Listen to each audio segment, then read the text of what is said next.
Welcome to Baltimore and Oriole Park at Camden Yards. Blue Jays have gone 4-3 in their 7 games here this season, and interestingly, the Blue Jays and Orioles have flip-flopped between wins and losses over those 7 games, and if the pattern continues, the Blue Jays are scheduled to lose tonight, but you better not tell Marcus Stroman or John Gibbons. Blue Jays coming off a tough loss yesterday afternoon at Frontier Center, trying to bounce back against the division-leading Baltimore Orioles. Now time for the lineup. Blue Jays have scored 3.9 runs per game in the 7 games here at Oriole Park this season. Jose Bautista in the 2 spot has 19 home runs, 62 RBIs, and 100 career games against the Orioles. And down in that cleanup spot, former Oriole Danny Valencia has a 6-game hitting streak. He's over 300 during that stretch. 3 doubles and 3 RBIs. Valencia's at first base tonight, and John Mayberry Jr. makes his first start for the Blue Jays. That is the lineup that Wei-Yin Chen will face tonight as he tries to get the Orioles' magic number to 1 with a win tonight for the Orioles. First American League East title in 17 years. If they do that, he comes in a hot pitcher. He's allowed a run in his first 2 starts this month. In the month of September, August was not very good. The month of September is very good. 8-1 in his last 12 starts. His only loss in that stretch, that was to the Blue Jays, August 6th, when he gave up 4 runs in 5 innings. For his career, he's only made 2 starts against the Blue Jays, and he's 0-2. Wei-Yin Chen is 29 years old. He's from Taiwan. He signed a 3-year free agent contract with the Orioles. Jose Reyes will lead things off. It is a cool, beautiful night here in Baltimore. Certainly there's a hint of fall in the air. And the Orioles running a terrific stretch here. They're 89-60 with an 11.5 game lead. And there's the first pitch up and away, and we are underway. Reyes 2 for 4 in the game yesterday. He also walked. This is a real test for the Blue Jays. Nobody wants to see a team clinch when you're playing them, that's for sure. And that's the last thing the Blue Jays want to see here in this ballpark. They don't want to see them running out, the Orioles running out on the field, celebrating on their behalf. It's going to be tough. 2-0. Reyes bounces it through the left side. Base hit. Reyes is aboard with a leadoff single. Well, when you come to Baltimore, you know they're going to have a good defense. That's been the case ever since Buck Showalter took over this ball club. It's Alejandro De Aza, who was acquired on the trade deadline. A couple of Gold Glovers, Adam Jones and Nick Markakis in center and right. Kelly Johnson, the former Blue Jays, at third base. Gold Glover shortstop is J.J. Hardy. Ryan Flaherty starts in second. Steve Pearce has been quite a story this year. Caleb Joseph is behind the plate, making his 70th start of the season. And when you think of the Orioles, you got to think about the man in the middle, and the man in the middle is Adam Jones. This is his 144th game started in the outfield. That's the most about any center fielder in the American League. He's got 7 assists, the 4th most. He's played an incredible 1,280 innings in center field, a very demanding position this season. Jose Bautista takes a first pitch strike. Mentioned Bautista with 19 career home runs against the Orioles.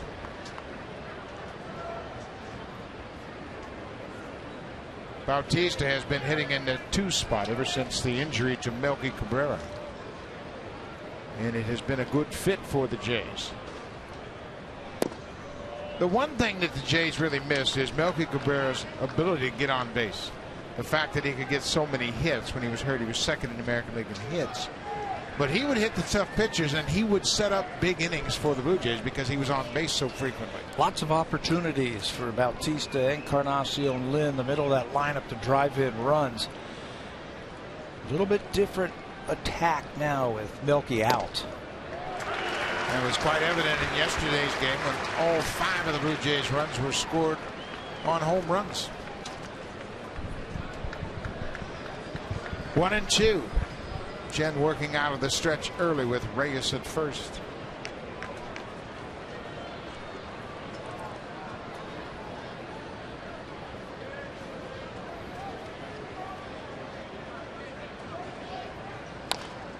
Foul back out of play by Bautista. These teams know each other very well. Obviously, we'd mentioned the Blue Jays are having a good run here at Oriole Park. They are 4-3 for the season. They have alternated wins and losses on the road. 8 straight now for the Blue Jays, back and forth. And these two teams always play tight ball games. Last time we were playing Tampa Bay, we talked about that. There's no secrets between teams inside the American League East. You play them so many times and you have so many scouting reports. You're just not going to do anything different that's going to surprise the opposition. Well, and the Blue Jays now, we mentioned the fact that there's no Melky Cabrera, but they are a strong right-handed hitting ball club. When you look at lefties against the Blue Jays, they have been tough on them, but on the road, the Blue Jays have an 8-8 record against left-handed starters. That was a big Achilles heel, I thought, for the Blue Jays early in the season. They would throw lefties every night. You would see them. And they had their problems with the lefties. Tonight, if they can beat Wei and Chen, they would move their record to 500 for the season against left-handed starters. Yeah, they have really improved against lefties. Bautista hit a tough breaking ball. Might have caught him on the top of that right foot. Ooh, right inside on the ankle. Boy, he rolled that ankle over as he was making his swing, and it really exposed the inside of that left ankle. Trying to get the feeling back in that thing. Yeah, it's a double whammy right there for Jose. It looked like he twisted the ankle just a little bit, and then on top of that, fouled a ball right off of his shin. That slider from Chen coming down and in on him. Just got over the top of it.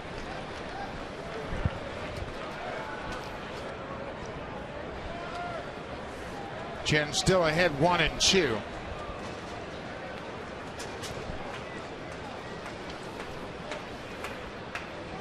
There goes Reyes. Ball's in the dirt. Reyes will slide in and reach safely as he picks up his 27th steal. Reyes hasn't been running a lot lately because his hamstrings have been barking a bit at him. But you know what he was doing for a couple of pitches? He was just inching off a little further at a time. Look at him, just inching off, inching off, inching off, and then almost got a running start against Chen right there. Timed it beautifully. Even if this pitch is a strike and it's caught by the catcher, no chance to get Jose Reyes at second base. 2 balls and 2 strikes. Nobody out.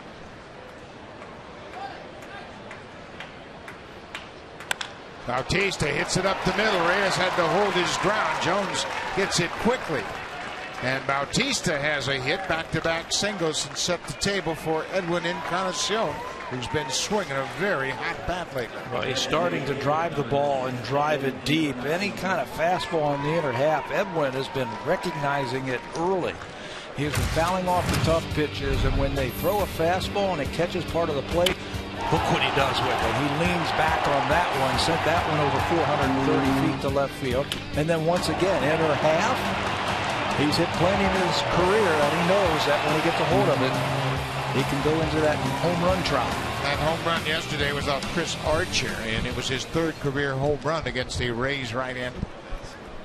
Big home runs for Encarnacion. He's homered in back-to-back games. Edwin's got a 6-game hit streak. Blue Jays threatening early.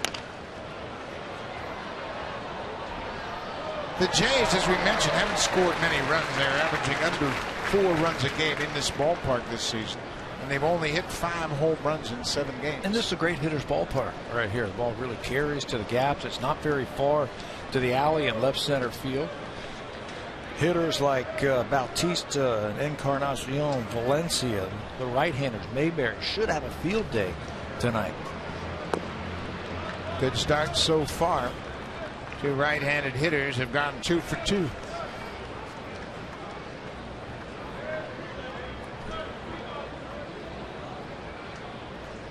Wei and Chen at 14-4. Best record in a season since 1954 as a starter. We mentioned Jim Palmer went 14-4 in 1982. That's the last time a Orioles starter had a high winning percentage.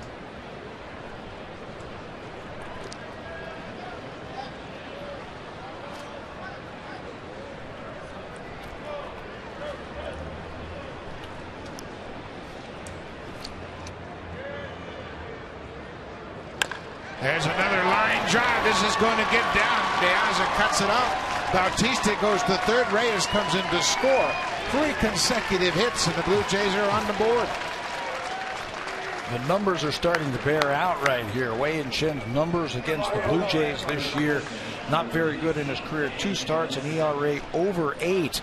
Right now, he doesn't have anything to get the Blue Jays out, especially the right-handers. Edwin, one more time, center cut fastball right there, line drive, head down, short swing. He drives the ball to left field. Bautista did a good job recognizing that Diaza, the left fielder, was going away from that ball. Going to be tough for him to catch the ball, turn around, and throw to third. He goes all the way to third base on that single by Encarnacion.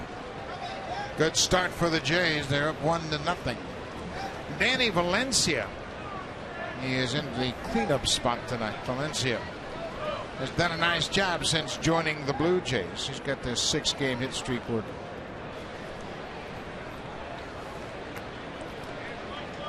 Valencia batting .275 for the season.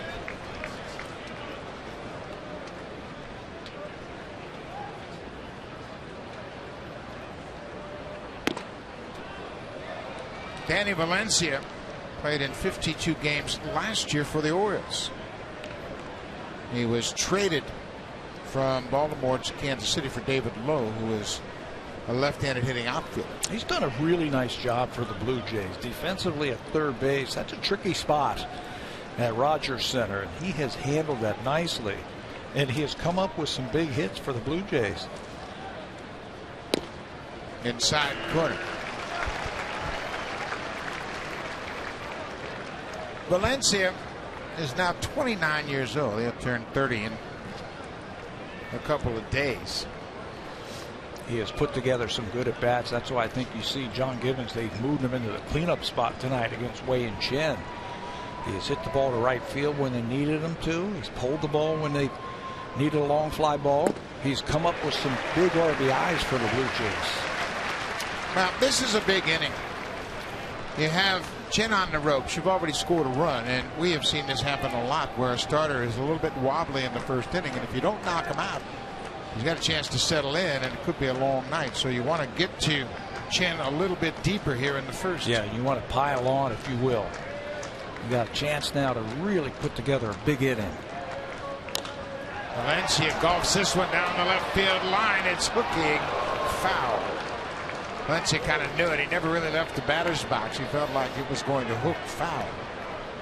Yeah, you hit enough of those type of balls like that, pitch down and in like that, you're a little bit too quick. Watch Danny get the head out right here and says, you know what, that ball's going to be foul. Not by much. So we'll do it again. It's 1-2 to Valencia. Bautista at third, Encarnacion at first. They both single. Valencia chases that high pitch. Big strikeout for Chen. Well, Chen is not necessarily overpowering, but he's got a nice mix, and obviously at 15-4, it's been working very well for him. Yeah, he'll mix it up. That's exactly the best way to put it. He'll throw that fastball 2/3 of the time and mix in the slider and the changeup. This is the basic pitch repertoire that you will get from a starter. A little bit of everything. He's not afraid to throw that changeup in any count, nor that slider in any count. And like we just witnessed, he'll go outside the strike zone at times to pick up the strikeout. Deanna Navarro batting right-handed. Switch hitter against Chen. Well, he's got to make sure he gets the ball up in the zone. Keep it off the ground. This inner defense of the Baltimore Orioles have turned 145 double plays this year. It's really good. So you're right. Look for something up in the strike zone that you can drive into the outfield. Get yourself an RBI. Navarro's splits are almost identical. It doesn't really make any difference whether he's hitting right-handed or left-handed. Off-speed pitch. He was out in front. As a right-handed hitter, he's hitting 286. As a lefty, 281. Majority of his bats, of course, come as a left-handed hitter. He's got 327 ABs. So most of his damage has come from the left side. But these are the situation right here. This is the situation where he has really excelled this year, hitting with runners in scoring position. He covers that outside pitch, but all he can do is foul it into the seats. He'll shorten his swing up if he needs to. There are the numbers right there. Runners in scoring position, outstanding. He'll shorten up his swing. He'll take what the pitcher gives him and not try to do too much. These situations, if you overswing, you try and do too much right here, you're going to end up striking out. Boy, there's a big hole on the right side of the infield. Another high fastball, another strikeout. Well, a good sequence of pitches both to Valencia and now to Navarro. Got to take note of that right there. 2 strikes. It looks like he wants to elevate that fastball. It's way out of the strike zone, but it looks tempting. That's where you have to be very disciplined right there and make sure that that ball stays down. So John Mayberry Jr. will step in, making his first start with the Blue Jays. Those are his season numbers, 7 home runs. 4 of those 7 home runs have been pinch hit home runs, including his first home run as a Jay yesterday afternoon in the 9th.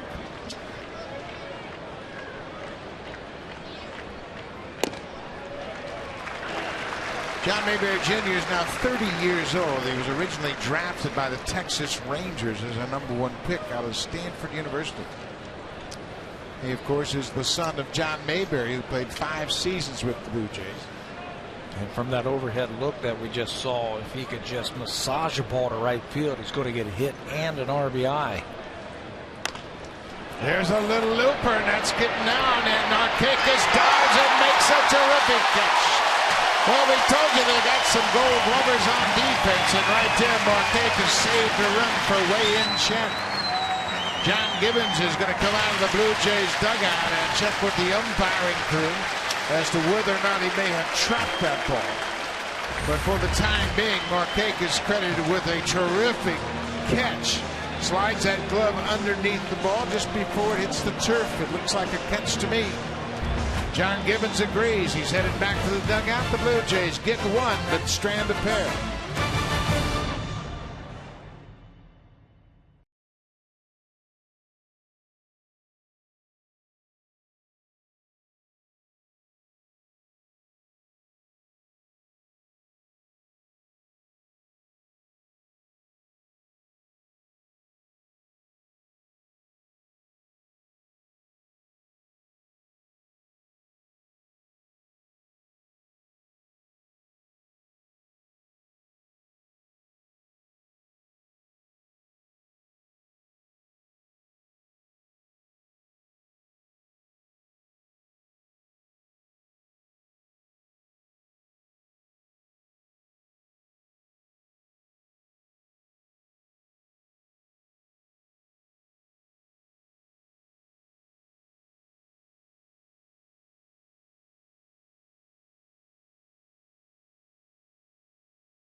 The Blue Jays. Let's take a look at the lineup for Showalter. Markakis, Diaza, and Adam Jones. And Adam Jones, over his last 4 games, has hit .333.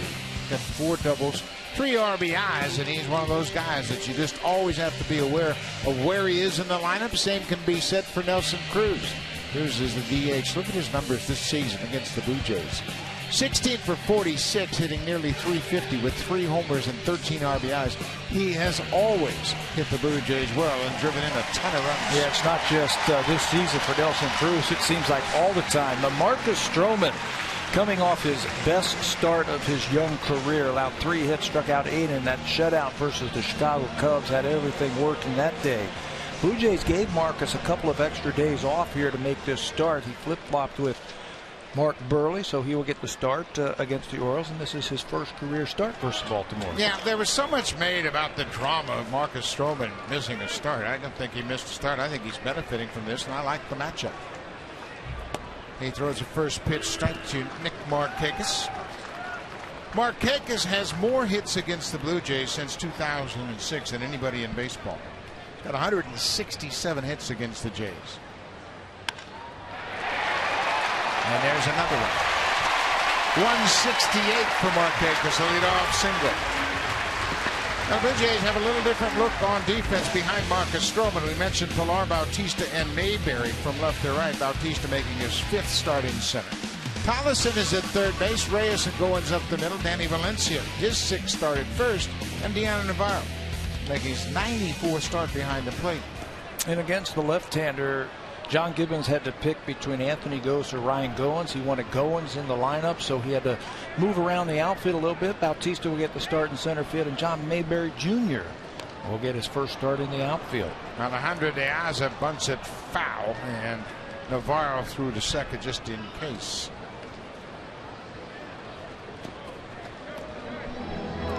This is a good pickup right here. Very good pickup. You see he's got a little bit of power. He was with the Chicago White Sox. They picked him up. He can play the outfield. He can play center. He can play left. He can run a little bit. Diaz is 17 for 26 in stolen bases, and he's got a little pop if you make a mistake. Well, he's a former center fielder that's playing in left field, and that allows the Orioles to use Cruz as the DH. They've done a nice job. They brought him in. They brought Kelly Johnson in right at the trade deadline.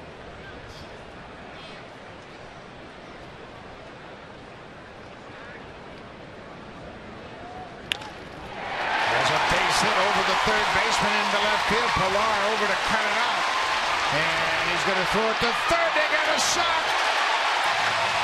What a good throw by Pilar. Markakis slid in just ahead of the tag, and De Aza ends up at second. Nick Markakis was watching Kevin Pilar, and there's not a lot of information from the Orioles on Kevin Pilar, so they're going to challenge him right away. Inside out swing by Diaz right over Tollison's head. Pilar gets over there, bare hands it, and comes up firing. Throw offline just a little bit. Steve Tollison had to reach back for that ball just a little bit. And then when he went to make the tag, initially, it looks like Markakis might have slid in there safely. Well, and Markakis used that straight leg slide to get there as quickly as possible. And John Gibbons is out to talk to Alfonso Marquez, the third base umpire. And they're looking back into the dugout, and he said, okay, anything you got for me? And this is a flaw in this system. It's got to be brutal. Yeah, it's just awful for the everybody. managers. Yeah, managers, pitchers, players, everybody standing around waiting for the thumbs up or thumbs down. Here's another look at the Markakis slide. Stay low. The leg goes straight to the bag. You use it as an anchor. And that throw just off a little bit. That allowed Markakis to slide in safely. So that'll get Jones to the plate immediately with a chance to get the Orioles right back in this game. De Aza with the double. So much for not having any information on Marcus Stroman. First two batters, a single and a double. That ball gets away, and Markakis not really sure how far it was. No reason to gamble early in the game and run into an out when you got your number 3 hitter at the That's plate. right. Your 3 and then your 4 hitter on deck. Between them, they've driven in 188 runs. You are not going to run into an out right here. It looked like a breaking ball down. And it's tipped just enough by Navarro. It went right through the legs of the umpire. Markakis thought about it, but he sees that that ball is going to stay on the grass.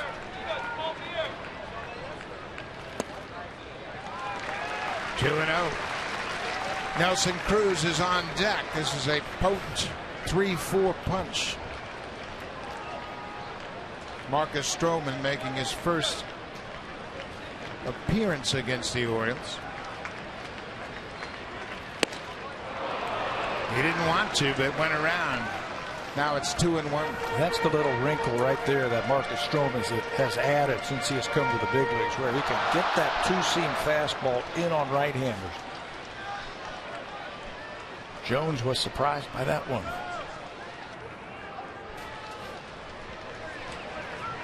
Two and 1. Reaches for it and taps it up the line. This is going to be trouble. No place to make a play. Markakis comes in, and the Orioles do exactly what the Blue Jays do. 3 hits in a row to start the game, and it's tied up at 1.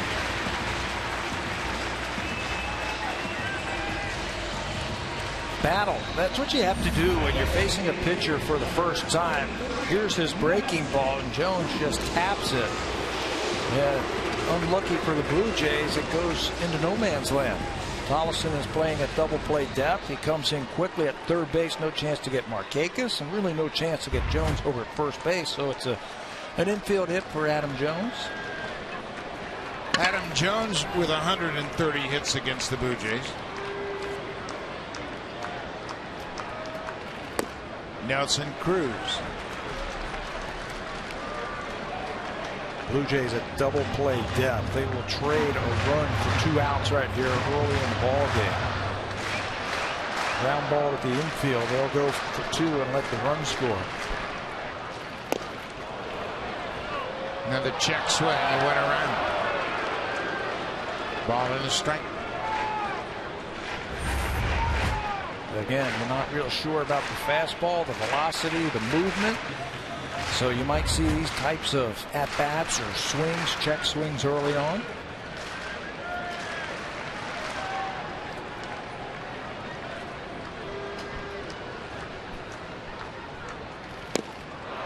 There's that good sinking fastball. He swings right over the top of it. Well, Wei and Jin minimized the damage in the first. Stroman's got to do the same here.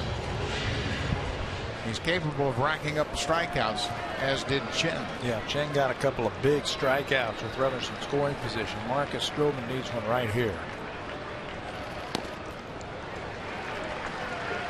Trying to crowd him, you can see all of those pitches right on the corner off the plate inside. Cruz has always been a very good off-speed hitter, very good breaking ball hitter, where he drives that ball to right field. You think you can get him. You can see he's hitting from an open stance. Try to throw that breaking ball away.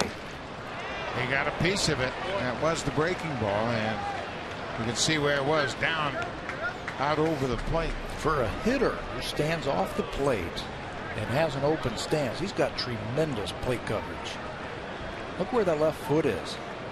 Right on the line of the outer line of that batter's box, and he really strides into the ball.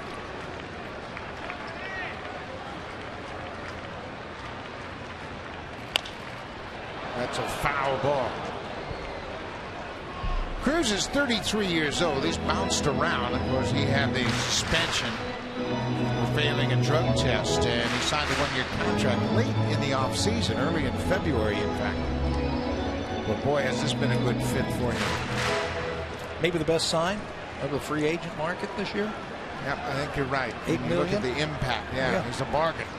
There goes Jones. The ball's hit on the ground right to second. Bowen steps on the bag, and they get the double play. That ball chipped Ryan Goins right to the bag, and he picked up the ball, stepped on the bag all in one motion. So they get Jones at second, the return throw in plenty of time. Ball wasn't hit that hard by Cruz. It looked like he might have got it off the end of the bat just a little bit. But the Orioles start the runner. I think even if they didn't start the runner, Goins was going to turn this one. But it's a run scored for the Orioles. But you never know, if they don't start the runner, maybe Goins doesn't go toward the bag. A break at first drew him towards second, and that's where the ball ended up. Piazza comes in to score. The Orioles have a 2-1 lead. No RBI for Cruz. Steve Pearce, what a story he has been this year. A career high 17 home runs. Been a journeyman player that started out with the Pittsburgh Pirates. He was drafted out of University of South Carolina, and he went to Lakeland High School, which we know about, with Drew Hutchison and Chris Sale. He was ahead of those two, of course. Another hit. That's 4 hits for the Orioles in the first inning. Well, Marcus Stroman has added a 2-seam fastball here mid-season, and it has really been an effective pitch for him, but he's got a wide assortment of pitches. He'll cut the ball. He'll also throw a slider. He was telling us the other day that the slider, he's backed off of it just a little bit more, and the big strikeout pitch is the curveball. That's the one that he's using 4% of the time. mix in a changeup every now and then. But you're right, that two-seamer I think has really made him a complete pitcher.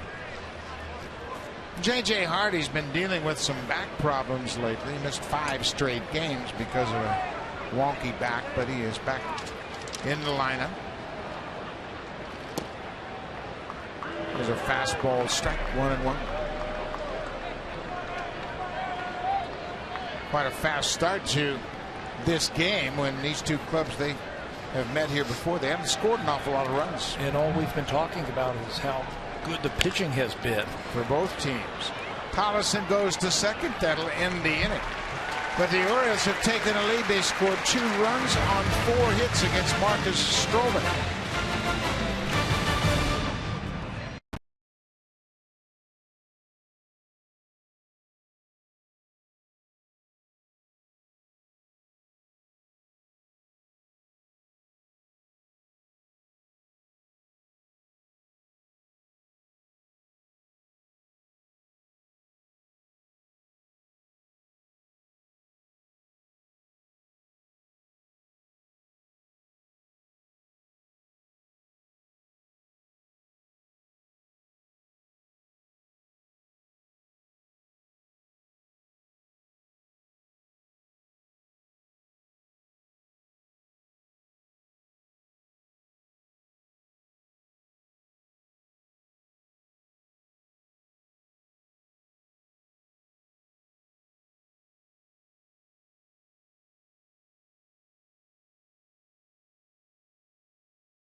Blue Jays on Sportsnet. Brought to you by the all-new 2015 Honda Fit. Fit your lifestyle, fit your fun, fit whatever. And by Home Hardware. Homeowners helping homeowners with expert advice.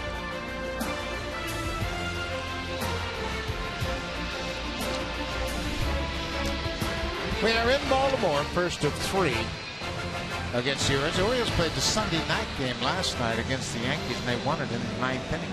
Kelly Johnson with a walk-off double as the Yankees and the Orioles had another good ball game. The Orioles won the season series against New York. Maybe David Robertson, that's no small task right there. He's having a great year for the Yankees. They had a walk-off win, didn't they? Jimmy Paredes had a hit in that series also that won them a game.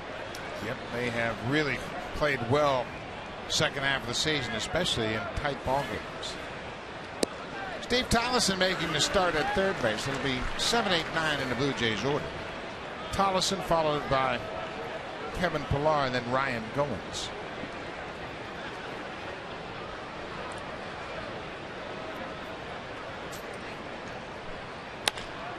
There's a fly ball to right. Markakis backs up a few steps. He is there.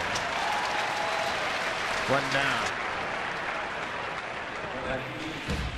Wei-Yin Chen over his last 9 starts has really been effective, and it just fits right into the theme of this Orioles pitching staff. They have pitched much like the Blue Jays recently. You know, everybody talks about their power and their defense and their offense, but their starting pitching is pretty darn good. Wei-Yin Chen leading the way in his last 9. Look at that earned run average, outstanding. Strikeout to walk ratio almost 4-1, so he's going to be around the plate. You know, the one thing you hear talking about the Orioles, well, they don't have any impact starters. Well, they don't have anybody that can pitch in the postseason. I'll take Wei-Yin Chen and Chris Tillman and Bud Norris any day. Yeah, they're not sexy and they don't have big names. They don't have a lot of awards to the name. Boy, they pitch well. They make pitches. They make you hit it. They've used 7 starters this year. Blue Jays have used 8. And they're not household names, but they get the job done.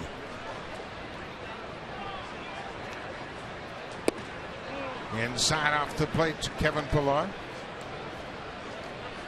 Tillman has really been good. 19 consecutive starts, 3 or fewer earned runs. He has blossomed here with the Orioles. Bouncing ball up the middle. Big hop for J.J. Hardy.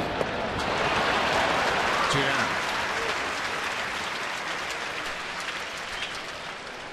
Take a look at the standings now, and of course the Orioles way out in front, and they've done a terrific job. The AL wild card race, a little different story. The Athletics have a 1.5 lead over the Royals.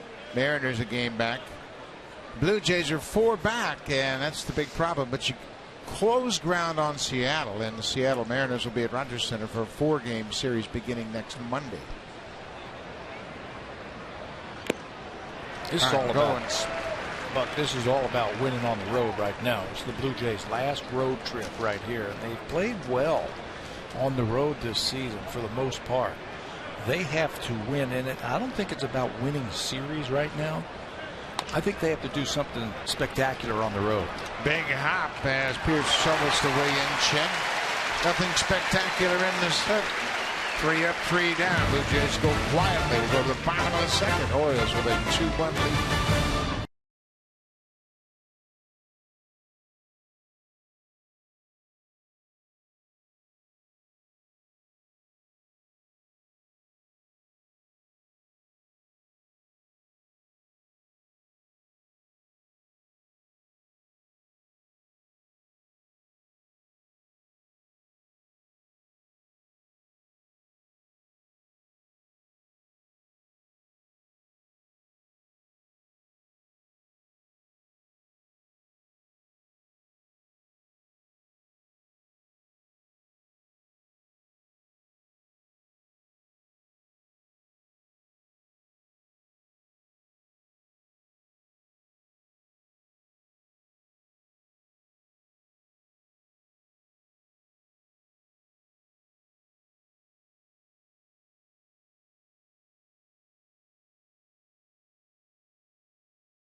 Of the Toronto Blue Jays. Breaking news, photos, videos, and tweets. The Blue Jays Rundown only on Sportsnet.ca. And the headline tonight on the Rundown: Mayberry home run, an eye-opener for the Jays. And a pinch hit home run. And is he a good fit for the Blue Jays down the road? 2 points. First one, that home run yesterday was one of the most exciting home runs that we have seen in the last couple of years at Rogers Center. When it was hit, who it was hit off of, the game, the whole thing. That was really exciting. Second point, I think he is a fit because he's very versatile. He can play first base. We have seen him every day take ground balls at first base. He can play left field. He can play right field. He's playing right field tonight because John Gibbons says it's a little bit easier to play than center field or left field. So they want to put him in the outfield. They were going to put him in right field. So he's versatile. He can help this club. He can run a little bit. It's a good fit for the Blue Jays. So a high pop into center. Bautista with a long run in. He gets there and retires Kelly Johnson, first out of the bottom of the second. John Mayberry has played all 3 outfield positions. In fact, he has started the most outfield games in center. And that's a real benefit when you have a guy that can play center plus the corners, and then you can put him at first base. He's a nice mix, and it'll be interesting to see how things play out. Well, there could be a couple of openings next year in the outfield. A couple of free agents in Colby Rasmus and Melky Cabrera, and Blue Jays just giving themselves an option in case they don't come back. Ryan Flaherty playing at second base tonight. Flaherty's been a nice role player for the Orioles. He started out as a Cubs first-round pick. Nice little stretch over his last 4 games. He's a Rule 5 guy. Orioles saw something in him from the Cubs and brought him over here, kept him on the big league roster, and he's been a nice little piece to him. Their puzzle. 2-1. Now it's even at 2-2. A Rule 5 player, in case you're not familiar with it, is in a major league organization, but he's not on the major league roster, and he plays 3 years in some cases, 4 in a high school player. And then if he's not protected on that major league roster, he's exposed to other organizations. And if you take a Rule 5 player like Flaherty, you have to keep him in the big leagues for the following season. Or if you try to demote him, then you have to offer him back from the club that lost him originally. If he's a Rule 5 player who's on a AAA roster from another organization, he has to be on your major league roster. Right. But if they're a AA roster and you Rule 5, and they can be on your AAA roster. Right. There is a AA draft that generally produces maybe 4 or 5 players a year. It's not quite as productive as a AAA Rule 5. Full count. Another fly ball into center. Bautista backing up now. Almost on the warning track. 2 fly ball outs.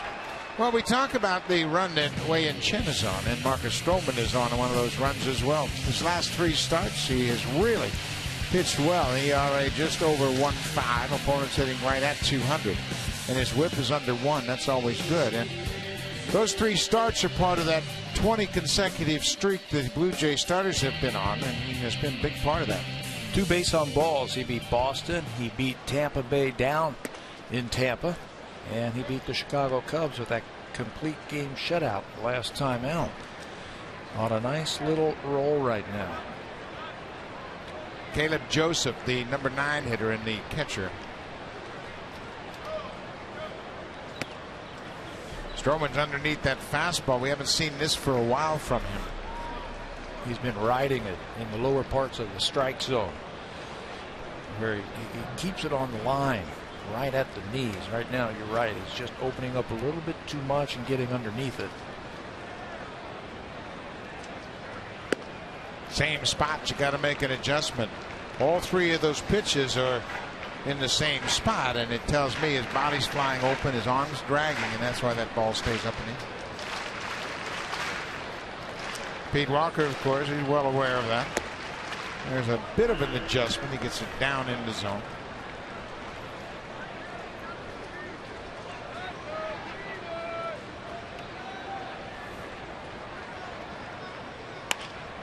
Off speed pitch, broken bat, dribbler to short. Reyes throws him out. Good inning for Stroman. He bounces back and retires the side in order. We'll go to the 3rd. Reyes will lead things off. Then Bautista in.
Follow the action of the September pennant races with MLB.com at Bat.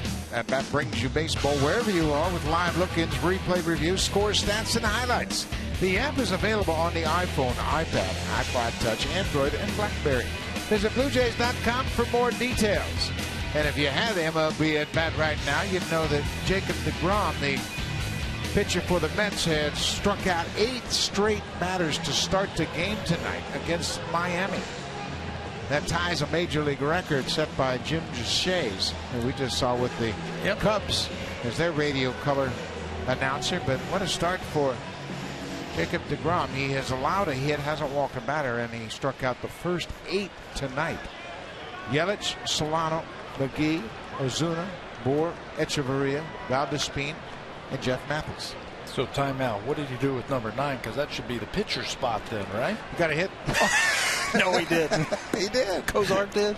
Jared Kozar? Well, Jared Kozar got a hit. Well, there you go. You knew that was going to happen. Yeah. Probably got the first 9. You got the pitcher coming up, and he gets a base hit. Reyes is out in front of that off-speed pitch, and he may have broken his back. He needs some new lumber. Jose Reyes singled, stole second, and scored on the Edwin Encarnacion base hit. Blue Jays had 3 hits to start the game, and Wei-Yin Chen then struck out Valencia, and Deanna Navarro got John Mayberry to fly out to right on a terrific defensive play by Nick Markakis. Boy, that was some pitching right there by Wei-Yin Chen. He was on the ropes. Blue Jays had their cleanup hitter and then their number 5 hitter, and he buckled down and got a couple of big strikeouts to hold it to just 1 run in the first inning. Can't let him get settled in.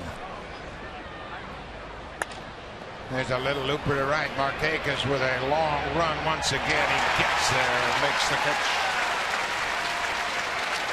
So with 1 out, Jose Bautista will step in, and he has a good memory of Wei-Yin Chen back on August 6th. Wei-Yin Chen's going to try and slip a ball by him on the inner half, and Jose says not so fast, young man, as he pulls the trigger on that one. Hits it down the line for the home run. Jose is so quick on the inner half. You try and bust him in there, and he can turn on it. Look at those numbers against Chen in his career. 3 for 4 with that single in the first.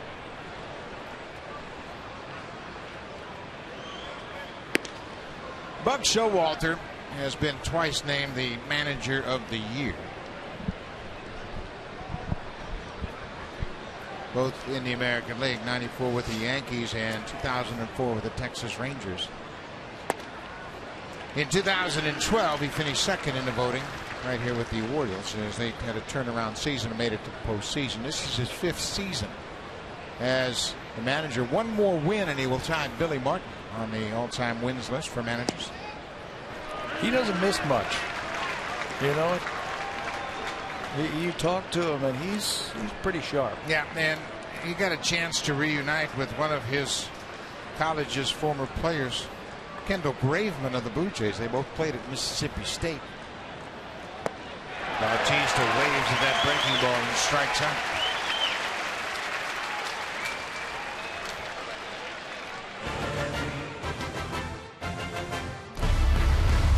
Blue Jays on Sportsnet, brought to you by the all-new 2015 Honda Fit. Fit your lifestyle, fit your fun, fit whatever. Great sports town here in Baltimore. That is Oriole Park at Camden Yard, not far from the Inner Harbor, and just next door is the football stadium. Beautiful stadium where the Ravens play. Breaking ball down and into Encarnacion. Well, we mentioned the Blue Jays might want to really take advantage of those first 3 hits before Chen gets settled in. Looks like he's really starting to feel good about his release point.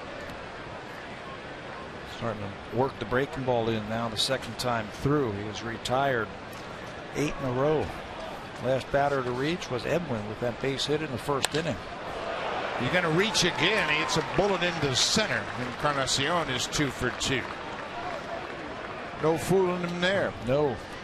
Good plate coverage by Encarnacion. He had a sharp single to left field his first time up on a ball that he just couldn't get elevated. A sharp single to left field. This time goes down and gets that fastball away from him. That is a good sign when he's hitting the ball like that. Danny Valencia struck out on a high fastball his first time up. Valencia is 3 for 11 against Chen. Stays back. He's late on that pitch. Buck Showalter has a theory about why pitching is so dominant in the second half of the season. Says you can give pitchers extra days rest. I can't give Adam Jones an extra day's rest. I got to keep him on the field. But pitchers you can manage a little bit better. You can make sure they're well rested. With relievers, if they get tired, you just set them down for a couple of days. If a starter gets tired, you take an extra day like Stroman. But with regular players, you have to play them every day. So that's why late in the season, pitchers have the upper hand. And you can see that too around baseball. If you give them proper rest, the Blue Jays have been doing that all season long with their starters, that they have given them those extra days when there's a day off. Instead of skipping the starters, they've pushed them back. They've brought up Liam Hendricks 3 times from the minor leagues to get starts, to push people back, give them that extra day here and there to keep them strong in the month of September. And there have been so many low-scoring games of late, and it just reflects what Showalter has in his mind. 1-2, 2 outs. Another breaking ball hit well found. I was reading how the Seattle Mariners during the summer were going to watch Felix Hernandez's numbers, his innings, and his pitches.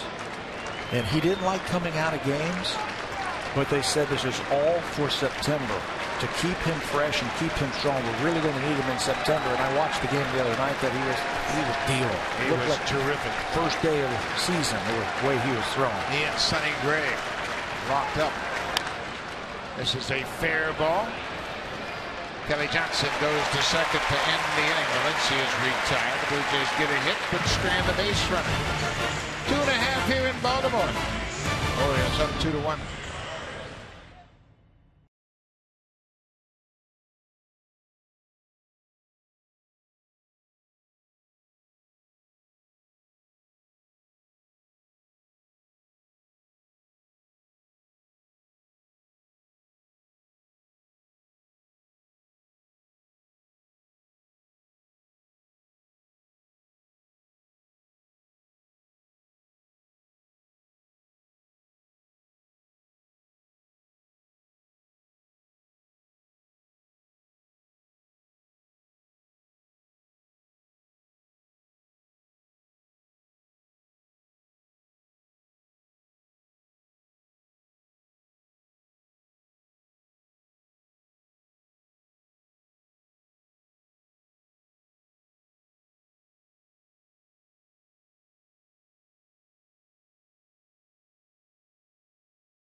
Start. He's off to a great start in his young career.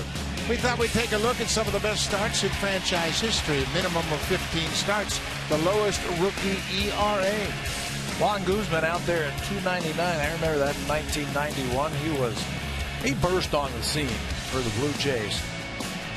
Won the American League East. Marcus Stroman right there at 3.07. Dave Bush and Gustavo Chacin, if you remember that, in 2004 and 2005. They both had very good rookie seasons. Marcus Stroman is pitching a lot like Juan Guzman did there in 1991. Guzman went 10-3 in 23 starts for the Blue Jays in his rookie season. He actually finished up second in the Rookie of the Year voting that year. Finished up second, as we mentioned, to Chuck Knobloch of the Minnesota Twins. Guzman would go on to have a terrific run with the Blue Jays and a great winning percentage. In 8 years with the Blue Jays, he was 76 and 62. Early on, he was really dominant. Nick Markakis, that's a pretty good pitch, and Stroman didn't get the call. Ted Barrett is the crew chief. He's behind the plate tonight. That's bounced off the plate. This is trouble. Reyes barehands and throws in time. What a play. Jose Reyes back on natural grass. More comfortable for sure, and he barehanded it and threw all in one motion, and he got a nice play on the other end from Danny Valencia. It was the only way they were going to get Nick Markakis. Right off a home plate, he can only barehand it and throw in one motion. That was quick. From there to there, very quick, and Valencia gets out there and makes the play at first base. Blue Jays playing some defense tonight. Danny Valencia playing just his 6th time at first base. Once he gets more experience, he'll learn to reach out and make the stretch a little more direct toward the throw. Alejandro De Aza double to left field his first time up. He scored the second Orioles run on a double play ball hit by Nelson Cruz.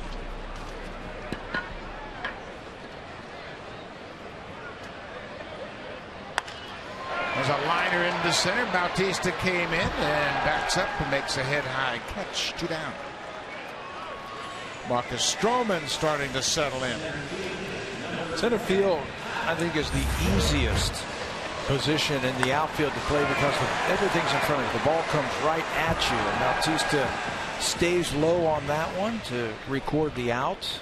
You don't really have to deal with the ball twisting and slicing on you when you're in center field. Balls like that are pretty true when they come out to you. 2 outs. Adam Jones had a swinging bunt up the third baseline. Picked up an RBI as Markakis came in to score from third. Adam Jones, after that game last night, the Orioles came back and they won it with 2 runs in the bottom of the 9th. He says you have to play every game like your back's against the wall. And he is the lead dog in this Orioles clubhouse. There's no doubt about it.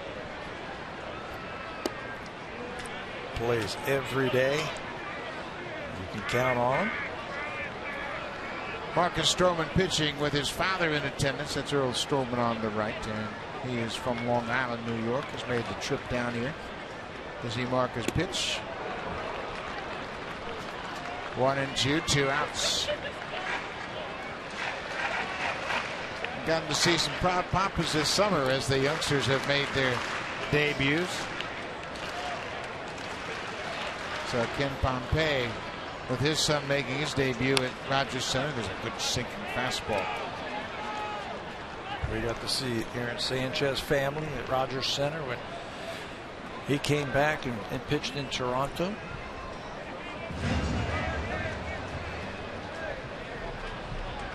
It's great that the families are able to move around, and especially with a pitcher, you know when your son's going to pitch. If he's a starter, it's much easier to plan your trips accordingly. 1-2 to Adam Jones. He reaches for it and pops it up. Valencia backing up. Goins with a long run. Valencia is not going to get it. This is one problem I have with big league catchers, and it's universal. There is no place for the catcher to go other than first base on this pop-up. If the catcher follows the play and Jones makes a big turn, they've got a chance. Watch Jones at first. The ball's going to drop safely. Goins looks up at first to see if there's somebody there, and Navarro's back at home. And it's not just Navarro, it's universal. Yeah, that's the only thing you can do right there. That ball was Ryan Goins' ball all the way. He has the better angle at that ball. but it falls in for a base hit, and it keeps the inning alive. There's a place for everybody on every play. And if you follow that base runner up the baseline, you might get him turning around the base. And this is what you're talking about. Jones has that. You see him look back like there was going to be somebody there. But you get a lot of base runners that'll just cruise around that bag, not thinking that there might be somebody behind them.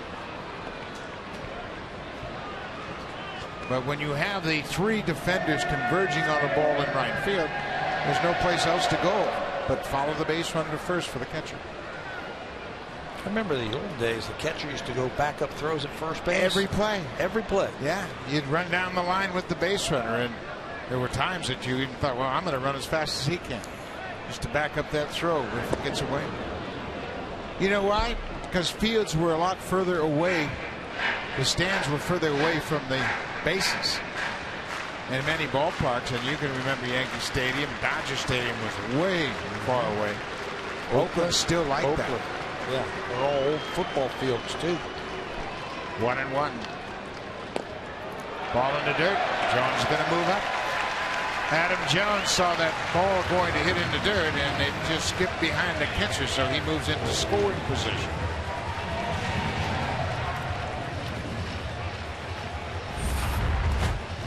Curveball in the dirt. DeHonor tries to catch it on one hop. It was so far out in front of home plate. And Jones can move up on the wild pitch. Jones is 2 for 2 and hasn't bruised the baseball yet. How about this rally? 2 outs come from nowhere. So bloop single to right field in the wild pitch. And you got your RBI guy at the plate. That's what Jones means. You always play with your back as if it's against the wall, and he gets a bloop hit with 2 outs, and now he's got a chance to score. Ground ball. Goins can't knock it down, and they're going to cash it in. How about manufacturing that run? Nelson Cruz, RBI number 103. And you know, he's appreciative of the effort and the hustle by Adam Jones. Bloop single, wild pitch. Grounder right under the glove of Goins into the outfield, and Jones can score without a throw. Again, good teams, they can start rallies from nothing. Cruz now moves in sole possession of second place in the American League in the RBI race. He was tied with Jose Abreu. Mike Trout has 107 for the Angels. You know what? I'm going to go out on a limb and say that guy's going to be pretty good when he grows up. Or maybe he'll finally win an MVP award. Yeah. He's finished second twice to Miguel Cabrera. Nelson Cruz got an opportunity because of Jones moving up on the wild pitch. And if you look at RBIs by opponent for their career, Nelson Cruz has always been productive when he plays against the Blue Jays. Well, he spent the majority of his career in the American League West, and that's why you see those 3 top teams up there from the American League West. What's interesting is the Blue Jays before this season, he didn't face a whole lot of, but he sure did a lot of damage when he did see him.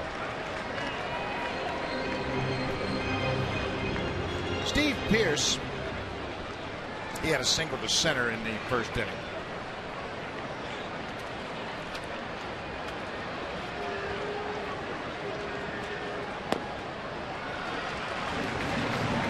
I talked to Dan Duquette, the GM of the Baltimore Orioles, earlier this afternoon, and I asked him about Steve Pearce.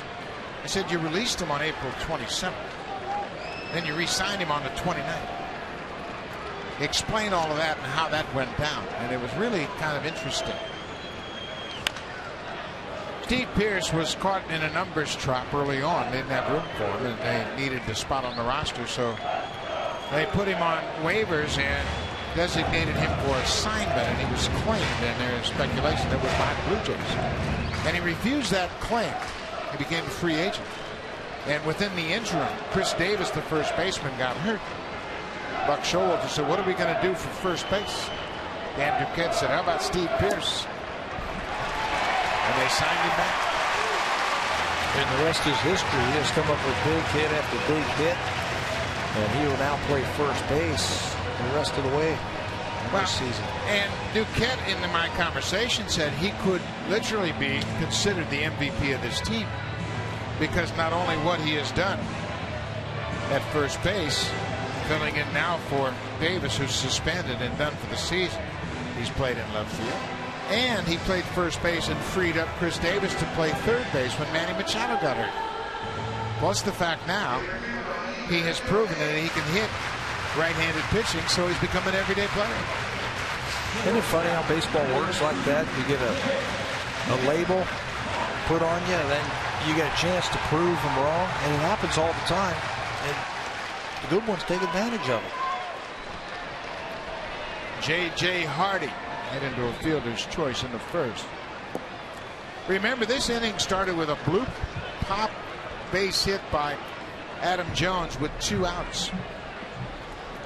Jones moved to second on a wild pitch, scored on the RBI single, and now Hardy's got a chance to add to the 3-1 Oriole lead.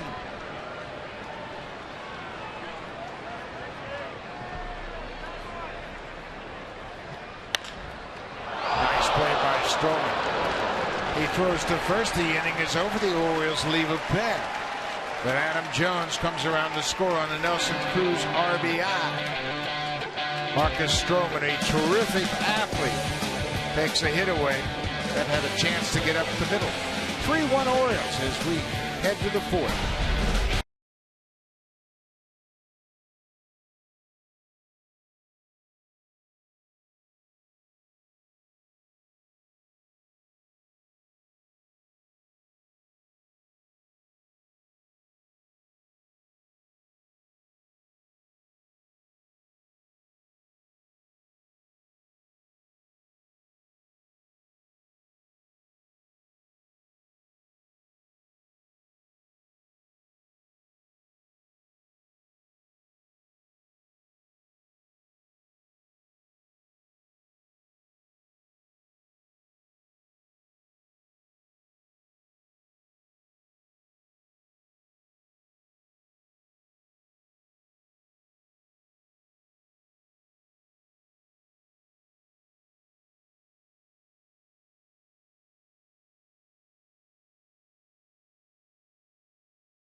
Rogers NHL Game Center Live. Get live out-of-market regular season games on your phone, laptop, or tablet. Live stream over 1,000 games.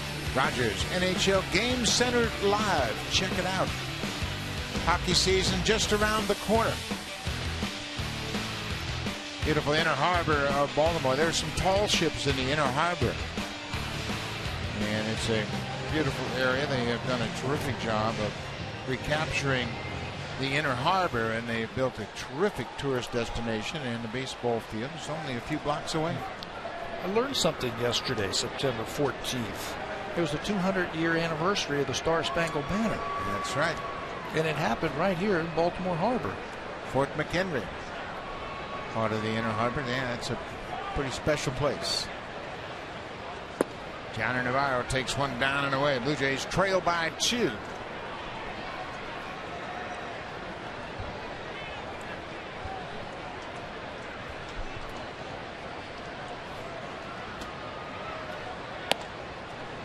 Ball and a strike.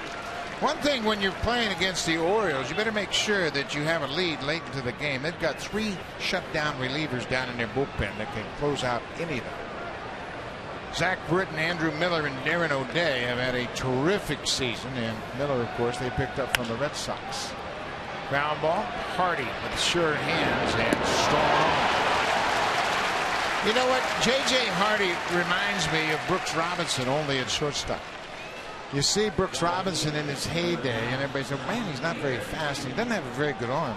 But, gee, he catches everything. And somehow that ball gets over there just ahead of the runner every single time. Now, that's the way Brooksy was at third, and he was just a terrific defender. And J.J. Hardy has a lot of his tendencies, how fluid he is, how smart he plays the game, positions himself well. Cal was like that. Cal Ripken, when he played shortstop here, Ripken was a little bit bigger, taller, and a little bit stronger. Hardy's a big guy. There's a drive down the left side, long run for Diaz, and that's going to be foul. Just a row back into the seats. John Mayberry at the plate. But they seem to get a jump on the ball. It just seems those shortstops, they position themselves. They have good anticipation and instincts to feel the baseball. And give me a shortstop who's going to make the routine play day after day after day after day. It's not going to hurt your team.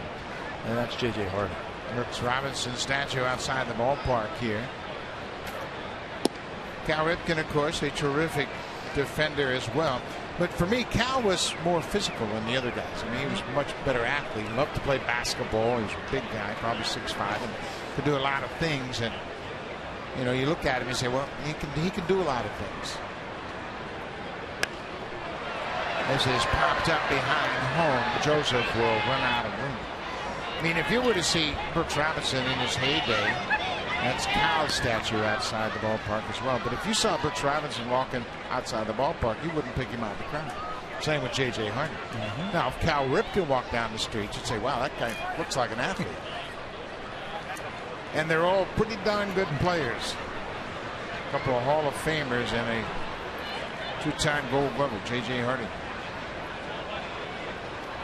John Mayberry 1-2, and he stays alive. Chen has used that fastball very effectively upstairs. It's 93, which is a good fastball. And have you noticed where the right-handers have been hitting that fastball? That way, the other way. They've been late on that fastball. For some reason, they are just not picking it up. When they make contact, they foul it off. They're late.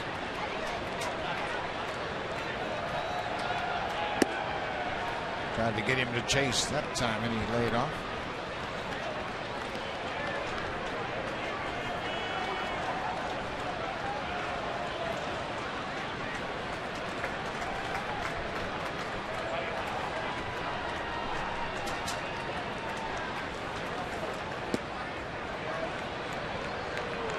Mayberry laid off that breaking ball. It's 3-2 now. John's had some good at bats. He's had a tough job since he came up to the Blue Jays. They've been trying to get him in, but they just haven't had any left-handed pitchers. They would keep saying to him, we're going to get you in there when the lefty comes up. He takes ball 4 up and away. It's the first walk issued by Chen. Baltimore Orioles have a comfortable lead in the AL East. And if you look at their last 21 games, and the Blue Jays know just how hot the Orioles have been. 16-5. Their ERA has been terrific. They've hit .265, but there's the run differential. They're 5 runs a game when they're giving up 2.6, and that'll win you a lot of games. They hit home runs. They play defense. They've got a deep bullpen. That's a good recipe for success. And they will probably go to the playoffs. They've got such a big lead in the American League East. And that's how you want to get into the playoffs. Donaldson bunts it past the pitcher, and that's going to be a base hit. Well, Donaldson with a very heads-up play. He got it by Chen. Once he did that, it was academic, and generally left-handed pitchers fall off that mound toward third base. They can make that play, but it got past Chen. And once it did that, Donaldson was home free. And he reached for this ball a little awkwardly. Watch him go after it, reach for it. After the play, I was watching him, and he was feeling his back like something might have hurt as he reached for it right there. That last couple steps, and then afterwards, going back to the mound, he's kind of moving his back around a little bit. Heads up play right there by Steve Tolleson. Kevin Pillar. His second look at Chen Ming. Wei-Yin Chen.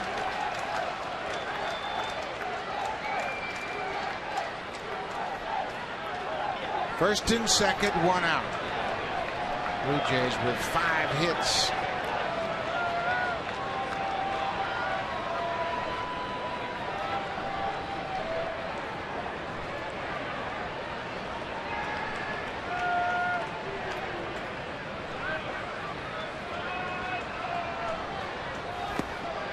In the dirt.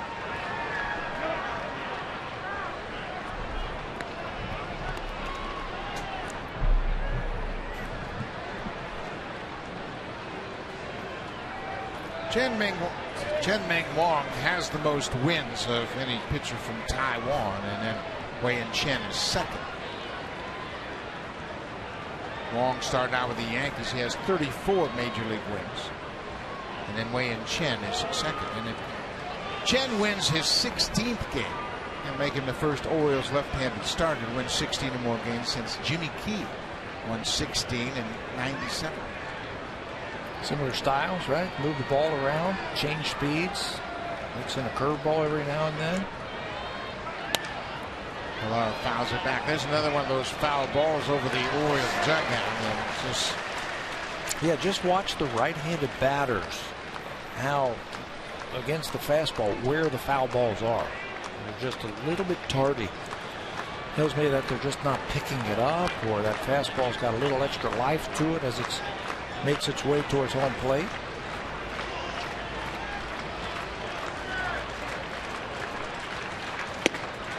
Tried to check his swing and he went around. Another strikeout for Wei-Yin Chen.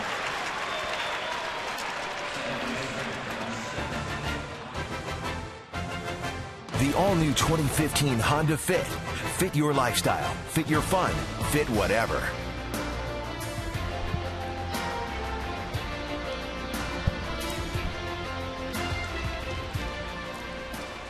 Number 9 hitter is Ryan Goins. He grounded out to the first baseman his first time up.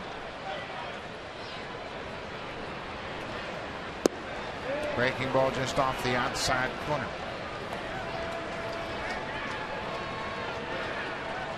Goins coming into this game was just 5 for 31 against left-handed pitching.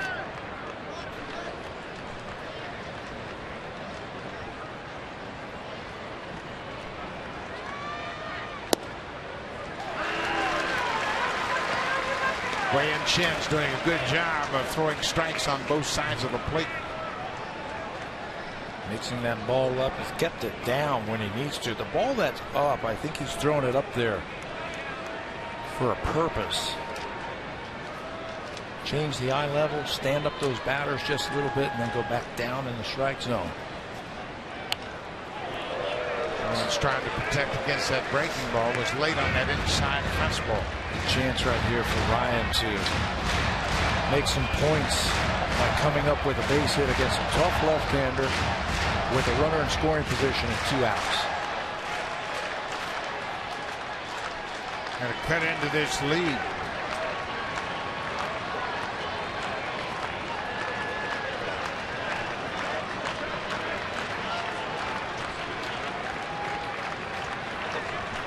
Here's the 1-2 pitch. Popped out of play. Another high fastball. That was by design also. You can see that the catcher Joseph flipped that thumb, telling them they want that high fastball. Now you probably see that off-speed pitch right here. Follow up that. Stand that hitter up with that high fastball. Caleb Joseph is in his rookie season. He was 28 years old. Spent 7 years in the minors before he got a chance.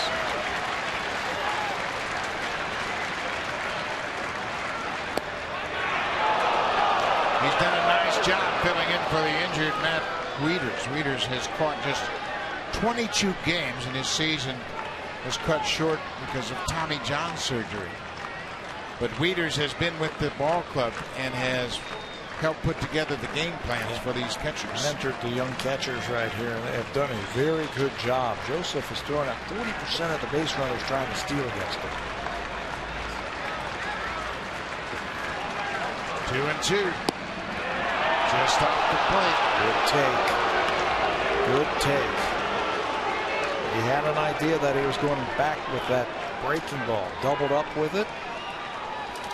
Now the runners will get a head start. Tollison from first. John Mayberry Jr. from second. Reyes on deck if Goins can keep the inning alive. Orioles have a 3-1 lead.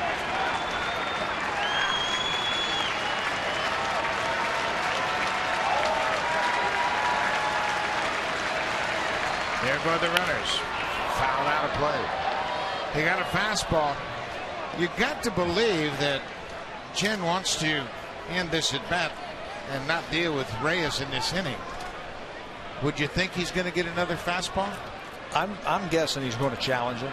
And if you're Ryan Goins, I think that's what you can do. You can go up there and you can look for it. He doesn't want to walk him. He wants to try and end the at-bat right here. Another full count pitch.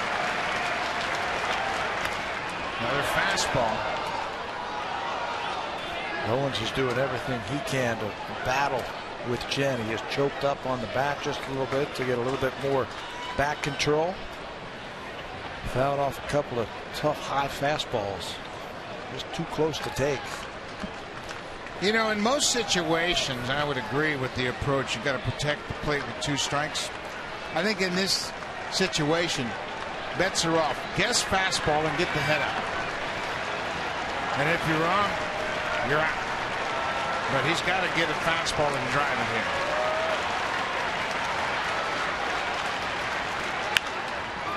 The flip side of that, if you're right and you guess right and you do something dramatic.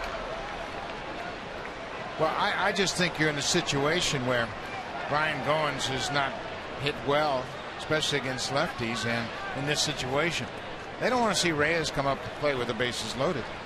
So, yeah, just go ahead and guess and just make up your mind. You're getting one pitch and it's a fastball, even though it's a 3-2 count. Try and catch it out in front and try to do something like an extra base hit where you can score Tollison from first base.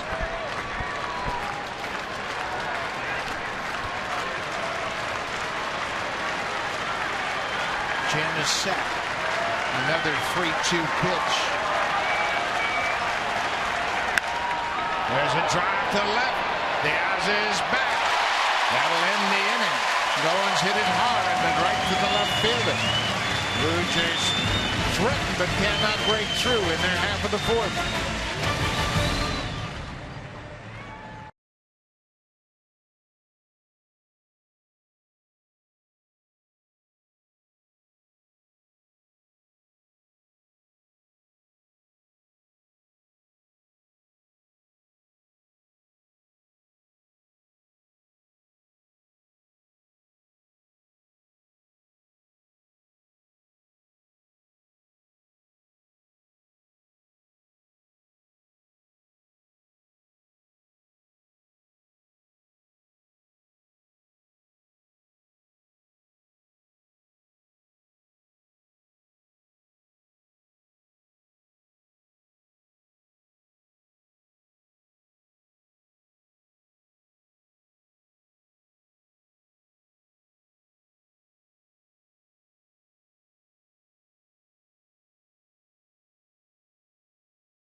Great baseball action going to start tomorrow. You can come and see the future of Canadian baseball, September 16th through the 20th, right at Rogers Center. Blue Jays Hall of Famer Roberto Alomar will host a showcase baseball tournament at Rogers Center highlighting some of Canada's best amateur baseball players with college eligibility. Tickets are now available at bluejays.com/T12. And some very good baseball players that have come out of that tournament. Some players had been drafted, some players get signed and went on to college, and it's a great opportunity to see some of the younger Canadian baseball players.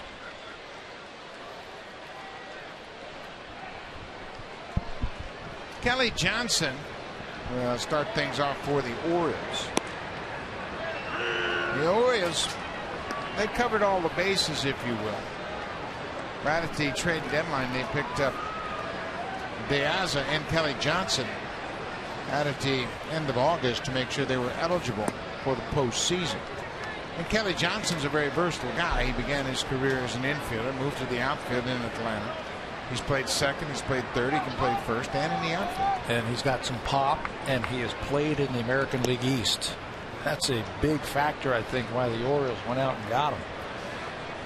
He has played for every team in the AL East.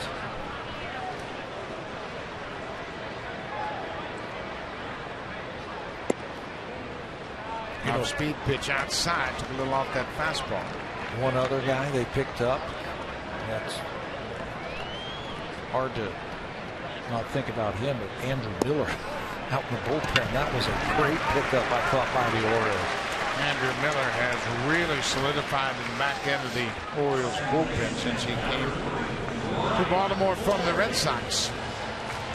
So Marcus Stroman with 2 walks in his last 3 batters.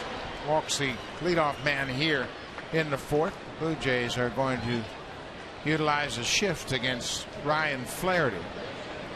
Reyes will stay at short and shorten up to guard against the bunt. Tollison moved between Goins and Valencia.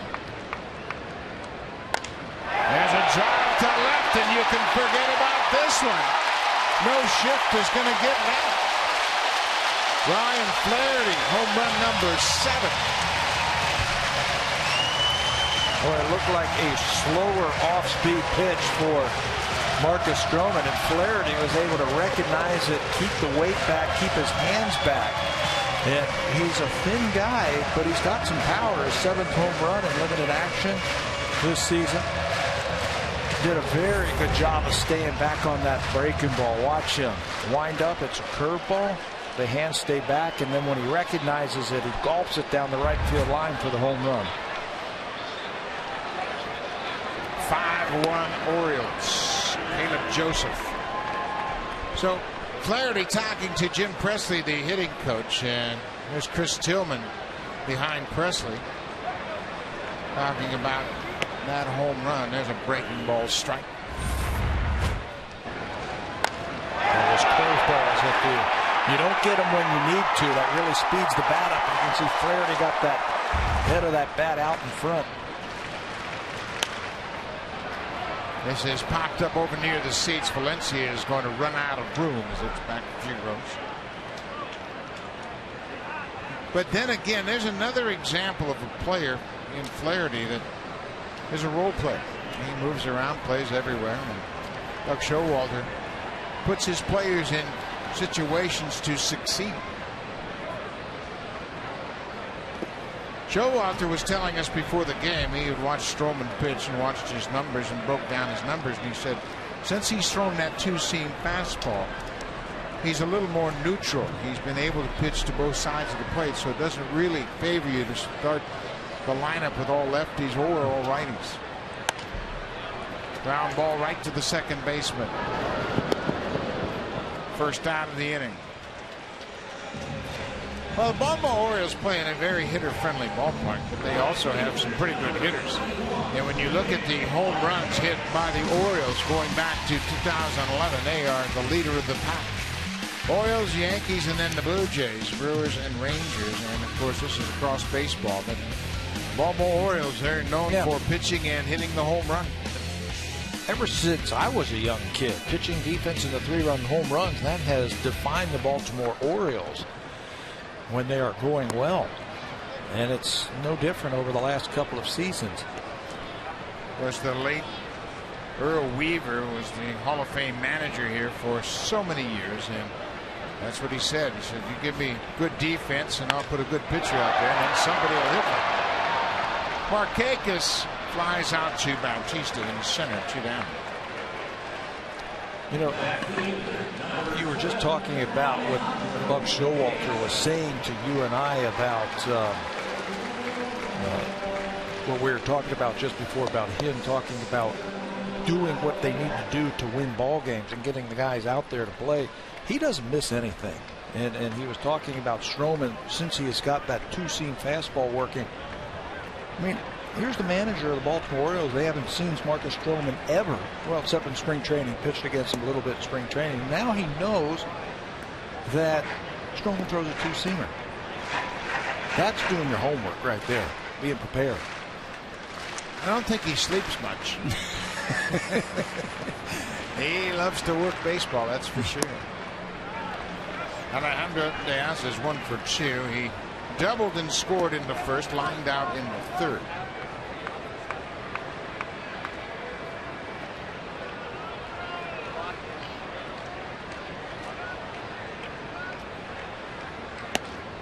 There's a strike upstairs. Diaz was acquired from the Chicago White Sox right before the August 31st deadline. He and Kelly Johnson were picked up right at the end. They are playoff eligible. There's a breaking ball. That might have been that little cutter that he'll throw from time to time to the left-handers to get it in on him. Orioles gave up a couple of minor leaguers to pick up Diaz. This popped up on the infield, hit a mile high. Second baseman Ryan Goins on the outfield grass. But a leadoff walk and a 2-run home run has expanded the Orioles lead. They leave it 5-1 as we're going to the 5th. Now it's time for Blue Jays Central update. Here's Jamie Campbell.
CA's MLB insiders cover every angle of the Toronto Blue Jays. Brett Cecil for closer next year? That's the question Mike Wilner asked with Casey Janssen. No lock to return in 2015. Sportsnet.ca, everything Blue Jays. It's an interesting question, and certainly a lot of people that have had success pitching in the 8th inning have tried to make the transition, and I think maybe the best example of that in Blue Jays franchise history was Dwayne Ward when he went from the setup man for Tom Henke to the closer. He did it seamlessly and was a terrific closer. But it's not always been that easy. Remember when Ron Davis was setting up for Rich Gossage in New York, the Twins traded for Ron Davis and put him in that closer role. He never had any success. Some people, are suited for the 7th inning. Some people are suited for the 8th. It's a different animal when you have to close the 9th. And Casey Jansen is a free agent, so if he does not return to the Blue Jays, that's going to be a big hole. Yeah, it sure will be a big hole. And you think about the options, and everybody said, well, Aaron Sanchez should close next year. I think the Blue Jays are pretty much set on giving Sanchez an opportunity to win a spot in the rotation next year.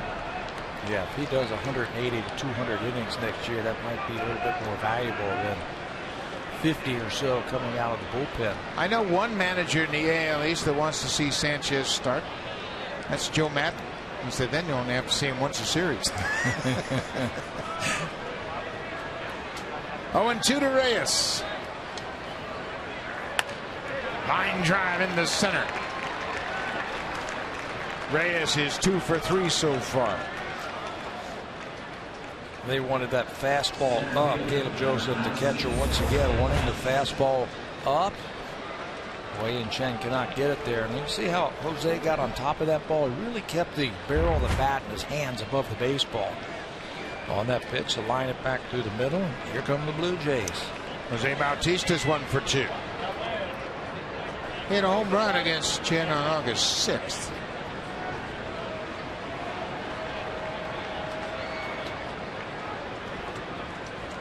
There goes Reyes, and Bautista hits it hard. They put to second. Safe at second. Bautista is out. And Bautista got just halfway up the first baseline as Hardy flipped to second. Reyes was running on the pitch, so he slid in safely at second base, and Bautista's out. And it's an unusual 6-4-3 ground out. They start the runner, and then the backswing from Bautista hits the catcher, but he's going to be out over at first base. Stopped about halfway up there. He has the bat in his hand. There it is, right in the back of Caleb Joseph. Yeah, that's why he didn't get out of the box. He felt the impact of that bat on the back of the catcher. He's concerned, so he just kind of took a couple of steps out. Edwin Encarnacion is 2 for 2, and he just missed that one. He pops it up a mile high. Kelly Johnson waits at third, and he makes the catch. 2 down. The all-new 2015 Honda Fit. Fit your lifestyle, fit your fun, fit whatever.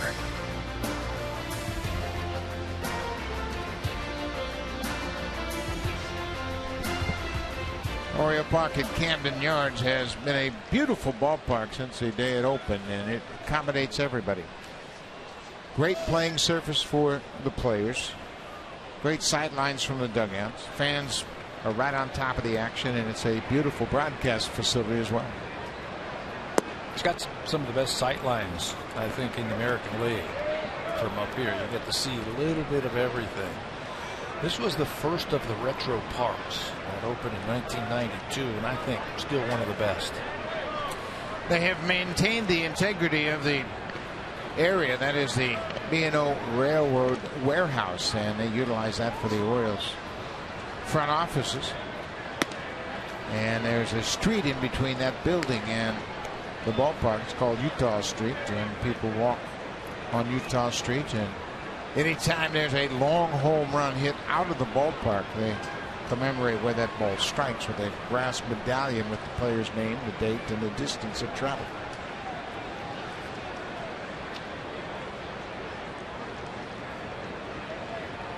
Danny Valencia, 2-0, now 3-0. This is the look from the right field corner out across towards center field on Utah Street, and there's the warehouse, and you can see the walkway back and forth between the ballpark and the warehouse. Beautiful ballpark. They really integrated very well with the neighborhood. We had a chance to walk out there last year and see all the medallions that are in the walkway of all the home runs that have been hit out there. Then there's one that's on the actual warehouse. That's the one I believe Ken Griffey Jr. hit. Yeah, it cleared the street and slammed into the warehouse. There's some interesting names out there. I believe Colby Rasmus has a medallion out there. I think he hit one out there. And there's that medallion you're talking about on the side of the warehouse. And that is a long way from home plate.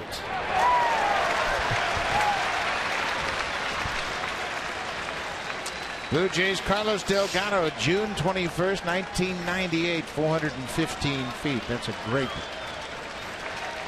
illustration. Eric Hinsky, August 22nd, 2004, 385. Eric Thames in 12 hit a 410-foot home run onto Utah Street. Danny Valencia fouls off the 3-2 pitch. He hit his in April. I saw that. That's a little extra when it's a little colder. Ball doesn't carry as much. But Thames got one out there.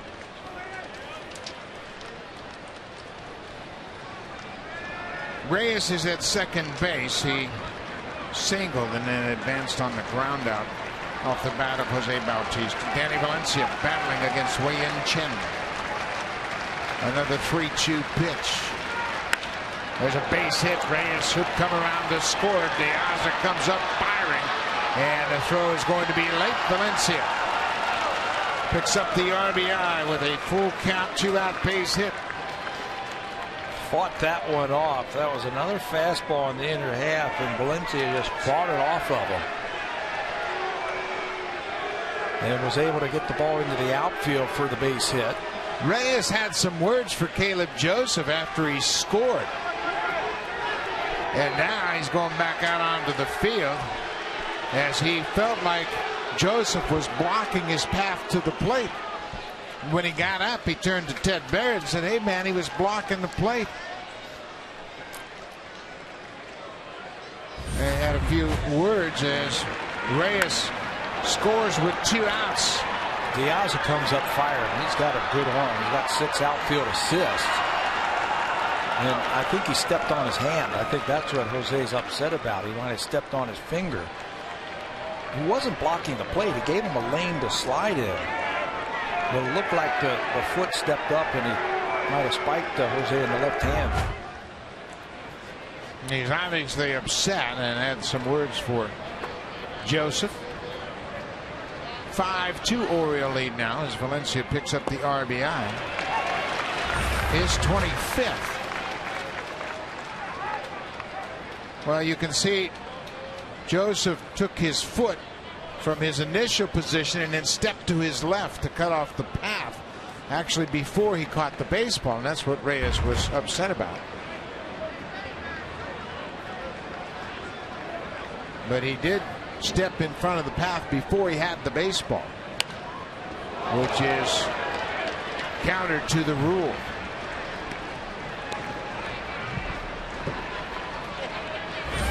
I still think they need to further advance this rule. There's the step. See the step to the block home plate before he had the baseball, and Reyes gets stepped on.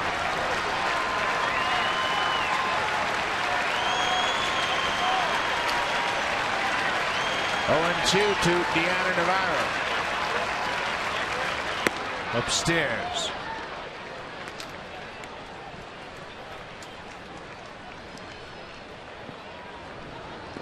It has been a grind for Wei-Yin Chen. He's got a 3-run lead right here, but it hasn't been easy, nor has it been pretty. 90 pitches now in the 5th inning for Chen. Blue Jays grinding him down right here.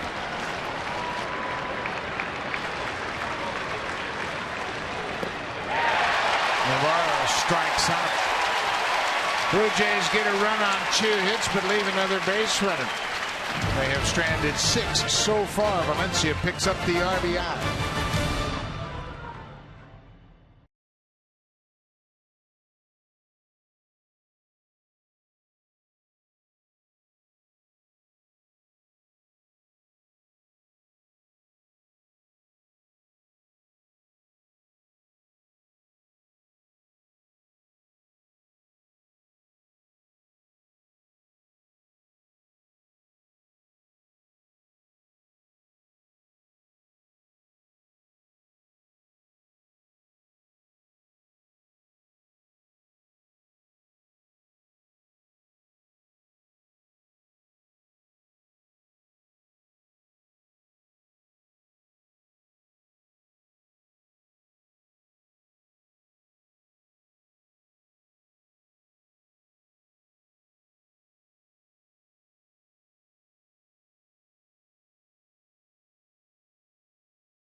market. It'll take place Sunday, September 28th. The Blue Jays take on these same Baltimore Orioles.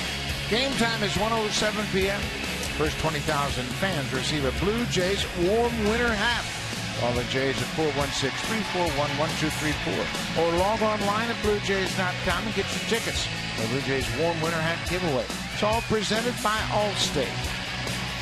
Yeah, that's going to keep you warm, isn't it? Blustery day when they shot that promo. That's a nice gift right at the end of the season. That'll be the final game of the season. And it's a cool night here in Baltimore. Looks like they had their toque giveaway already. Now the Blue Jays got one, but they still trail by 3. Adam Jones, number 3 hitter, has gone 2 for 2, and neither one of the hits was pretty, but he's driven in a run and scored a run.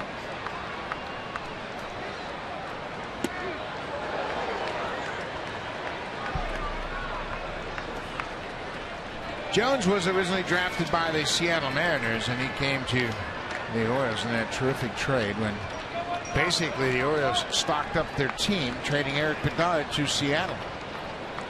They got Jones, they got Chris Tillman, George Shell, who became an all-star closer for the Orioles. Traded him at the right time, didn't they? Sold high. Boy, he was coming off a great year. And Andy McPhail was the GM at the time, and he's the one that orchestrated that trade. McPhail was talking about how that trade came about. He kept talking, and he wanted Jones, and he wanted Tillman, and he kept asking for more, and the Mariners kept saying, okay, and then he got to the point where he said, I better stop asking for things. Or you're going to lose it all, right? He got the guys he wanted when he got Jones and Tillman. Well, that's what you have to do. You got to recognize teams and other organizations that if you're going to trade your big guy, your baseball people better be right, and the players that are coming back. Jones gets jammed again. Goins was deep at second. This time he's going to throw him out. Jones is retired for the first time.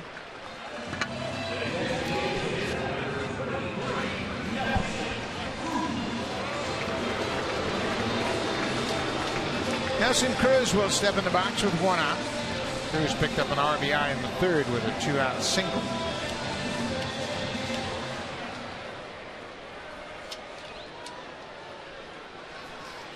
That RBI moved Cruz into sole possession of second place in the RBI race. He leads in home runs with 39. And if Cruz wins the American League home run crown, the Orioles will have had home run champs in back-to-back seasons. There's another base hit for Cruz. Pilar over quickly. He'll hustle it back in and keep Nelson Cruz to a single.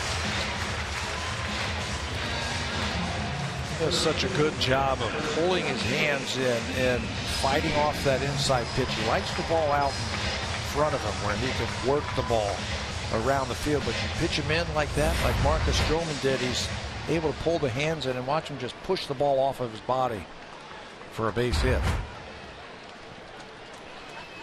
He didn't hit it hard, but he hit it in a good spot. Steve Pearce, the first baseman, has been on base twice. I think the one thing that we have seen differently from Marcus Stroman tonight and from that terrific start he had last time out is he's not really made the quality pitches with the fastball down in the zone. Right there, it started to leak up just a little bit on him. There's a good 2-seamer right there. Marcus does not have a strikeout tonight. He had 8 of them in his last start, that complete game shutout against the Cubs. Does not have one tonight. This is his 19th start. He is 9-5 as a starter. The opponents have hit just .232 against Stroman since he's moved into the rotation. There's a base hit.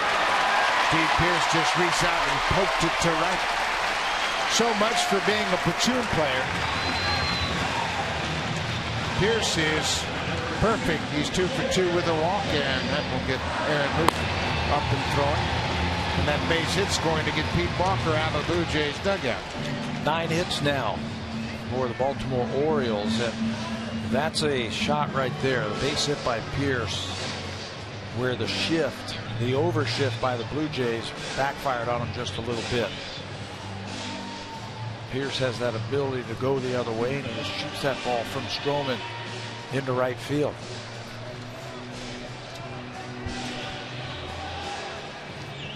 Steve Pierce was in the Pittsburgh organization. Same time Jose Bautista was there. They were both in the big leagues in 2007 and 2008.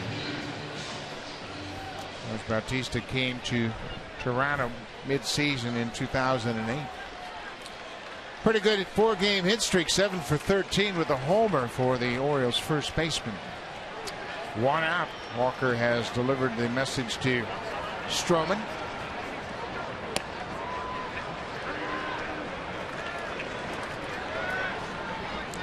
J.J. Hardy, the shortstop.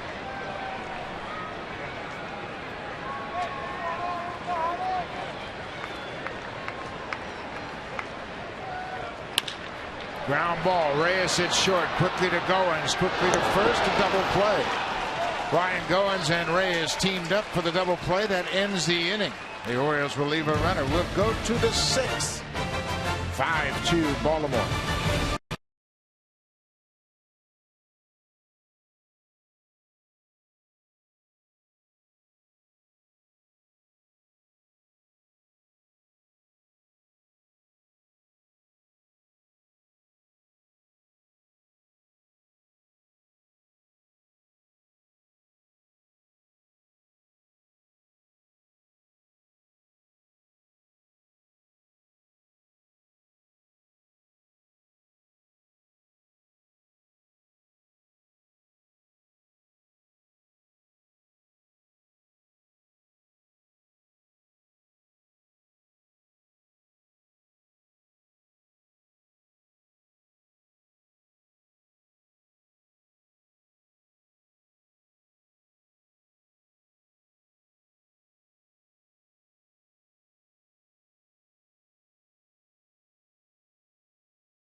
Job keeping track of everything that's going on in this pennant race, and a lot of interesting things. Of course, Kansas City trying to hang on as they have slipped back to a game and a half in the AL Central.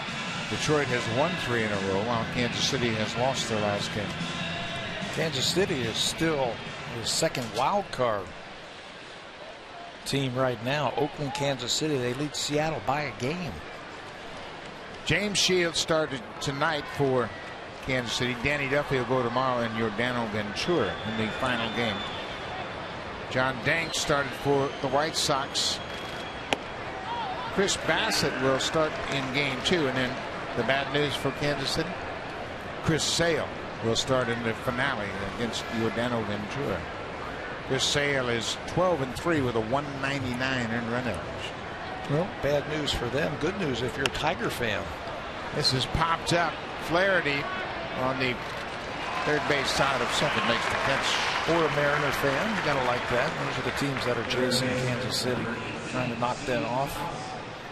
Everybody wants to see this race tighten up, and if you really look at it, it should get more intense down the stretch. Oakland, Kansas City, Seattle, Toronto, 3 games back of the Mariners. And of course, the Blue Jays need some help. There's no getting around it. Seattle is in tough, and they're on a long road trip now. They are in Los Angeles, play the Angels for 4 games. Iwakuma starts against Matt Shoemaker later on tonight. Then they go to Houston and play 3 against the Astros before coming to Toronto. For 4, yeah. 4 big ones. It's an 11-game road trip, and then they return home for the final weekend of the season and welcome in the Angels. How about that for a defining road trip for Seattle right there? It's make it or break it time for them on this trip. Just like this road trip is, I think, for the Blue Jays. Yeah, no question about it. Blue Jays don't have any wiggle room for sure. Jose Reyes is 2 for 3, and he's scored both of the Blue Jays runs tonight. But you're right, you don't have any games to make up. Running out of time. Addison lines it into center, and that's going to get down in front of Adam Jones. Tollison is 2 for 3. This copyrighted telecast is presented by authority of Rogers Blue Jays Baseball Partnership and may not be reproduced or retransmitted in any form. And the accounts and descriptions of this game may not be disseminated without the express written consent of Rogers Blue Jays Baseball Partnership. We are in the 6th. Blue Jays need to put something together. They scored a single run in the 1st and another in the 5th, and that's been it. Kevin Pillar, the left fielder. And they have really mixed things up on Pillar early in this game. Scouting report on him that can handle that fastball, so they're starting to change speeds on him just a little bit. If they're going to get the Wei Chen, they got to do it right here in the bottom part of the lineup. Tollison, Siegel, now Pillar, Goins. Got to get something going. Buck Showalter is not afraid to go to his bullpen.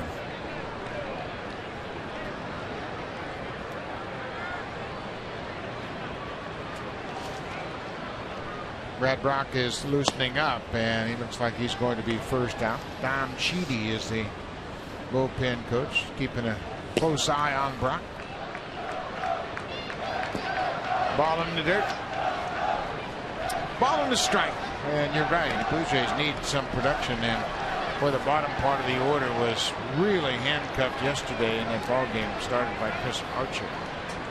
Archer had 9 strikeouts, and they all came in the bottom of the order. Bottom 4 spots in the order. Struck out 9 times against Chris Archer.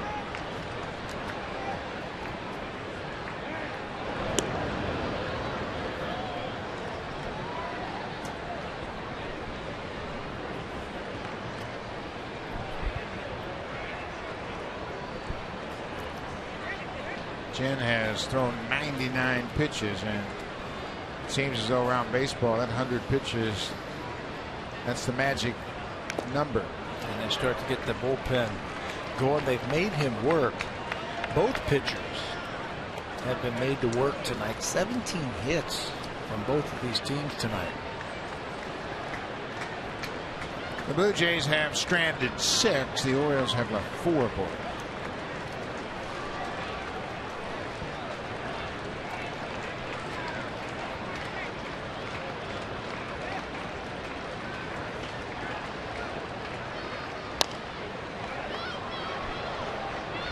When Pillar first came back, he was swinging the bat very well when he was promoted from AAA Buffalo, and he was patient. He was getting strikes, and he was laying off those borderline pitches. The last few games, we've seen him chase some borderline pitches, and it's creating some problems for him. And don't you think teams pick up on that? Yeah. They send their scouts out there, and they see how one team had success against them, that they're facing and chasing the breaking ball with 2 strikes.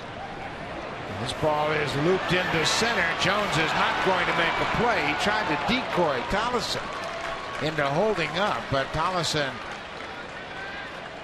reaches second. And Pillar has a base hit, so it's back-to-back hits with 1 out here in the 6th. And it indeed is a breaking ball right there, and Pillar is able to punch it out into the outfield. Tollison did a really good job of staying low in reading the ball. Got out there halfway. Adam Jones tried to decoy him just a little bit, and he gets himself in the scoring position, and the tying run comes to play, so John Gibbons is going to go to his bench. Colby Rasmus started yesterday for the first time since August 31st, and Colby struck out 3 times, finished up 0 for 4 in that game. Of course, Colby has power. He is 1 for 2 against Wei-Yin Chen. Rasmus batting for Goins.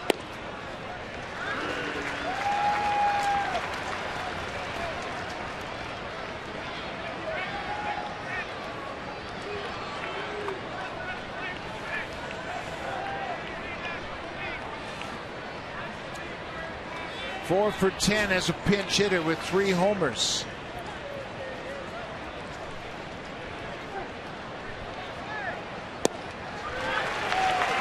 Rasmus behind 0-2. I like his chances. He has faced lefties this season. He's actually had 86 at-bats against the lefties, and he's hit 4 home runs against them. So this is nothing new.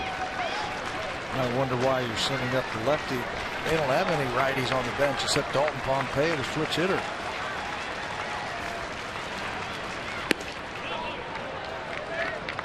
Well, Rasmus certainly can reach the seats here in Baltimore. We have seen that before. He hit a dramatic home run against Tommy Hunter in the 9th inning to send the game into extra innings early in the season. Bautista checking in on the reliever, and Rasmus strikes out. So Rasmus strikes out as a pinch hitter for Ryan Goins, and that'll bring Reyes to the plate.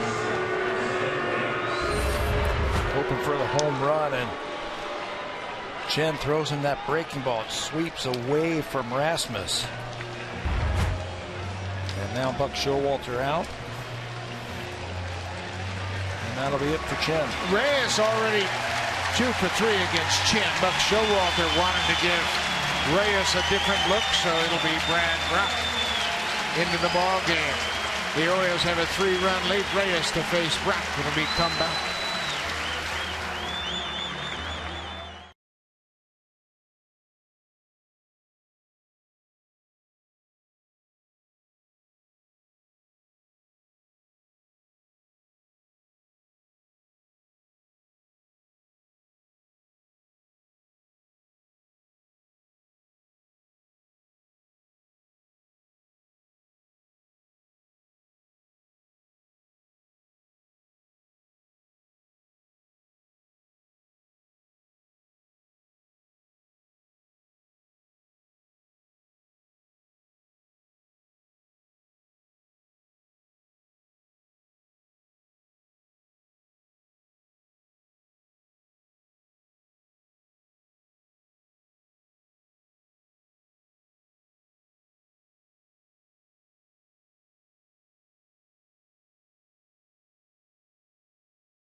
Brad Rock will make his 41st appearance for the Orioles. He was acquired in a November deal from the San Diego Padres. He has had a good season. He's 7-1 pitching out of the bullpen.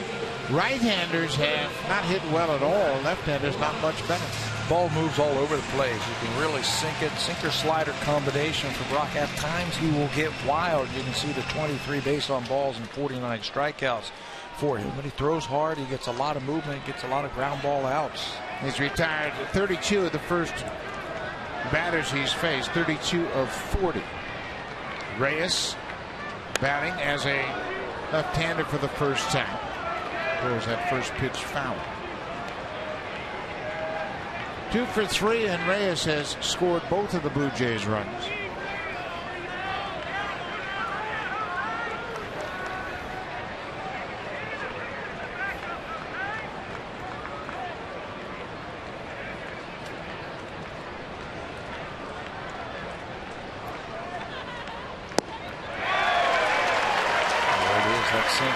Blue Jays have 9 hits tonight, all singles.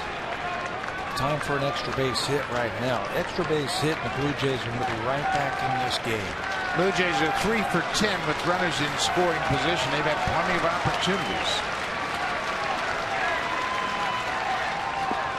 Bounced into dirt. Nice play by the catcher, Joseph.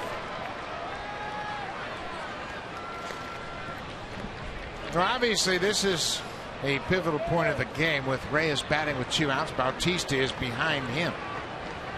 A couple of base runners on. Tallison had a single to center, followed by a Pilar single.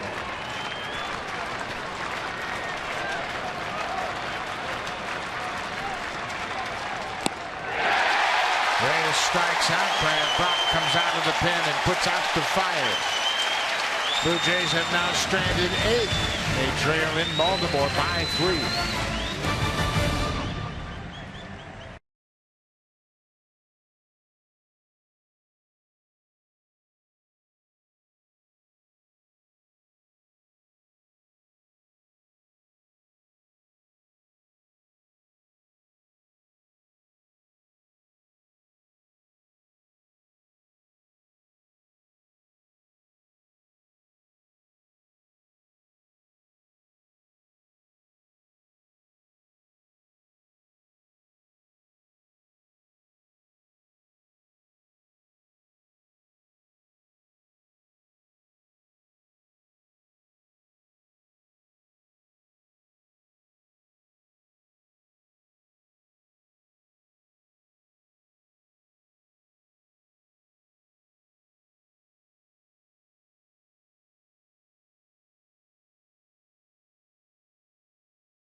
Of defensive moves here as John Mayberry started in right. He takes over at first base. Steve Tallison was the starting third baseman. He's now playing at second base. Brian Goins was lifted for the pinch hitter Colby Rasmus. Danny Valencia moves from first base to third base. And in center field, Anthony Gose has come on to play center, and Bautista's moved from center to right. Kelly Johnson goes after the first pitch. There's that versatility that we were talking about with John Mayberry Jr. that he is able to play in the outfield and come in and play some first base. So there's a lot of moving parts right now for the Blue Jays defensively. It's really kind of interesting. He could have accomplished the same thing and left Colby Rasmus in and play center and still had Anthony Gose. Mayberry has played a lot of first base as well, so he's comfortable there. It's a big target. And that's 6'6" over there. Long reach. So a good target for the infielders to shoot for. Marcus Stroman misses. It's 1-2 to Kelly Johnson.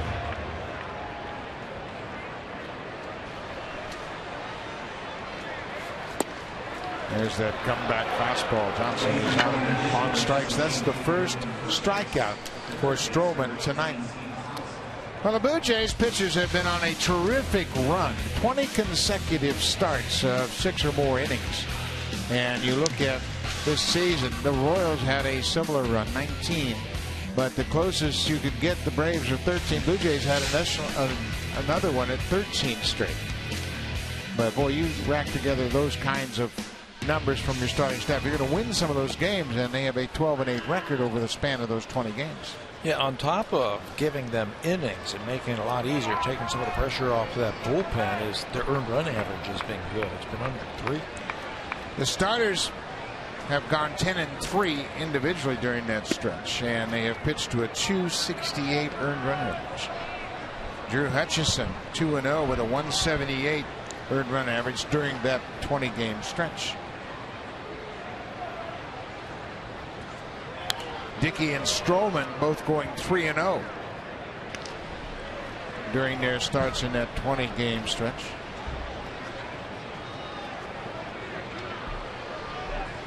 One and 2 now. Jay Happ, he is 1-2 with a 381 earned run average. And the starters have given up 4 runs just 3 times over those 20 games. Flaherty goes after a high pitch and strikes out. So the first 2 strikeouts for Stroman come in the 6th. One against the lefty taking, and this one elevates the fastball. He didn't want to swing at it, but he did, and Marcus picks up his 2nd strikeout of the inning.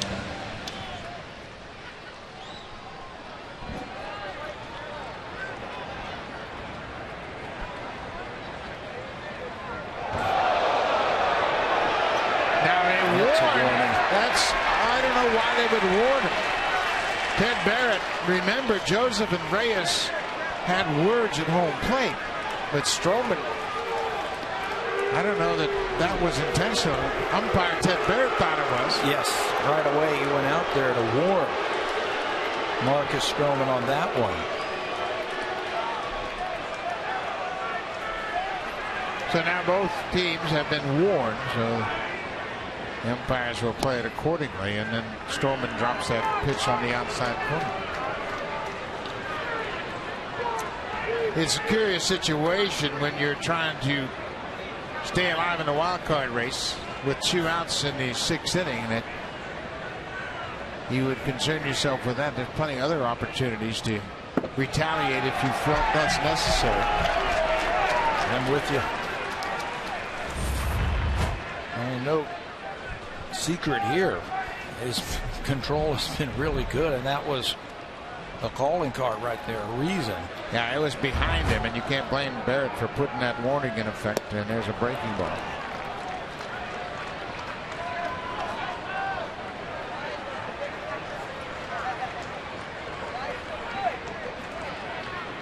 Of course, that's a very touchy subject lately, with Giancarlo Stanton being hit in the face and Chase Headley getting hit by Jake McGee. Got hit right in the chin, and Buck Showalter has a concerned look on his face. And Adam Jones is right there behind him.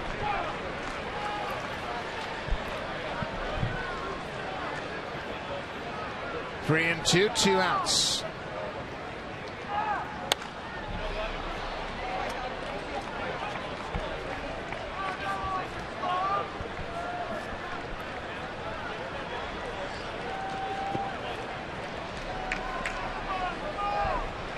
Every one of the Orioles has moved to the top step of the dugout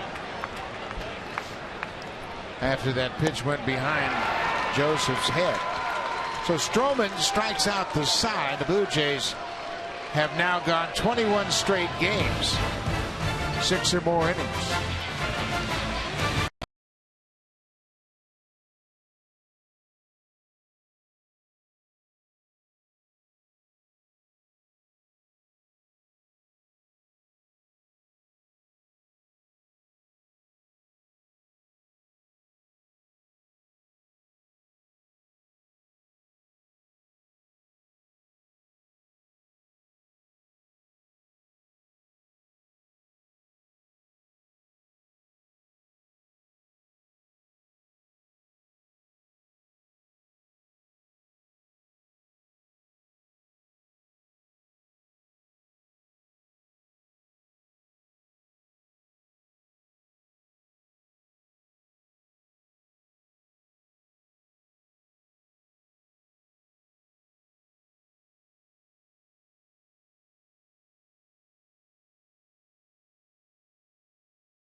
last half inning, and Marcus Stroman looked back into the dugout, and that created a little bit of stir in that Orioles dugout. And there were some of the Orioles that popped over the railing, and there's no reason for Marcus Stroman to incite the Orioles any further. And Showalter says, just get off the field. And then he came out to talk to the umpire about that. And he's going to talk to Ted Barrett, and he is hot. Yeah, watch him really get hotter as his conversation gets a little bit deeper in there. He has lost his share of players already this year, and the last thing he wants is someone to go up over the head of one of his players. Yeah, and that was totally uncalled for from Marcus Stroman. There's no reason for that. And if indeed you felt that was the case, you certainly don't throw it up around the player's head. And he threw it behind Joseph's head. So this will be interesting now with Bautista at the plate. Buck Showalter is old school.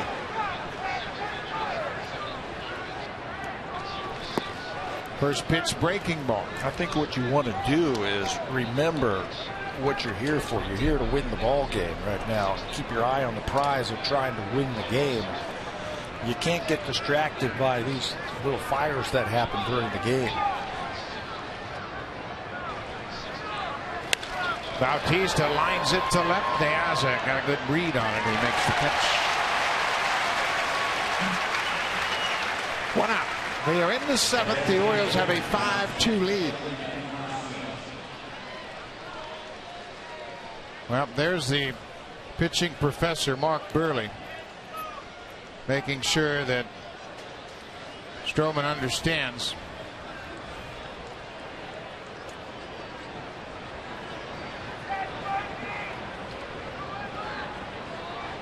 Edwin Encarnacion.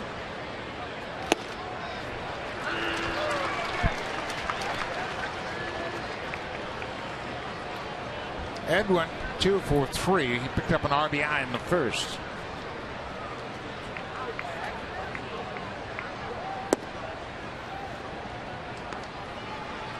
The Orioles, their magic number is 3. They win tonight, it's down to 1. And that's the eye of the prize that I'm talking about. That should be their focus right now. I don't think they're worried about retaliation or anything like that. Well, they can't afford to lose any players. Caleb Joseph is their starting catcher. He's caught 70 games filling in for the All-Star Matt Wieters. Hot shot. Kelly Johnson at third. Across the diamond, 2 down.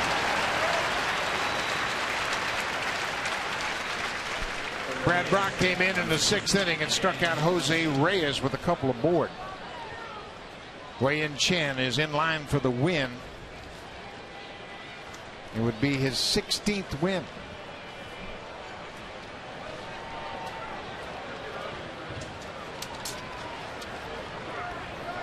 Danny Valencia and an RBI single his last time up.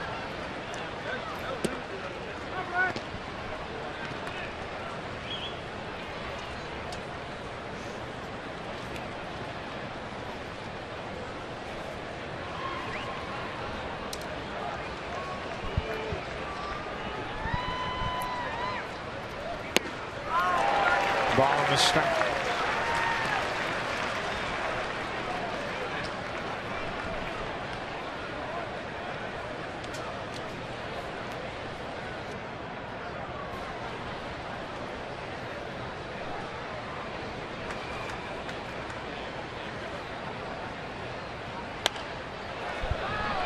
One and two.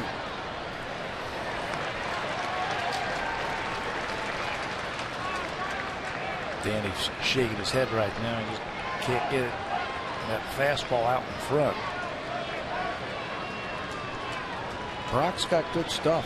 He's got good movement on all of his pitches. Goes hard.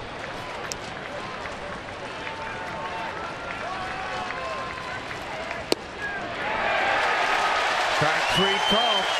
Brock has retired all 4 batters he's faced since entering the game.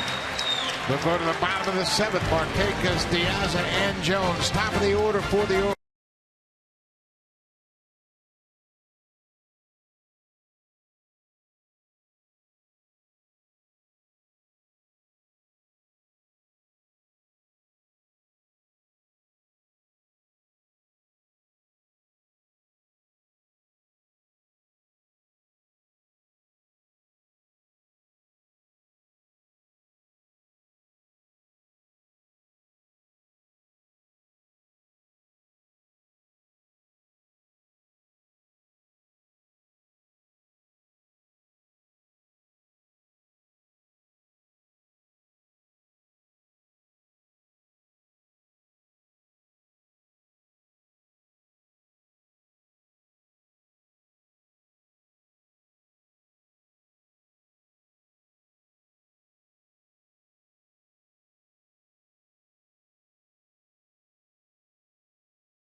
new pitcher into the ball game is Aaron Loop, and things have kind of gotten out of hand. There's certainly a lot of emotions in this game. Marcus Stroman's little pitch up over the head of the catcher, Caleb Joseph.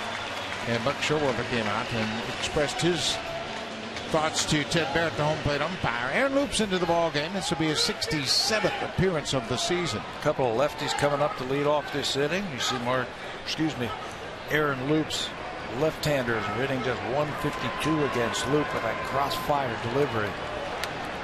Tough to pick it up. Nick Markakis got a hit in his first at-bat. He was 1 for 3. Jose Reyes made a nice play on Markakis in the third to retire him.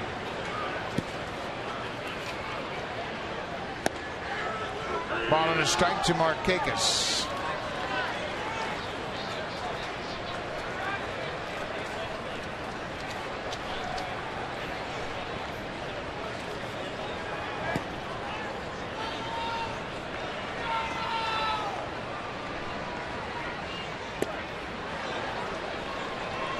One and two.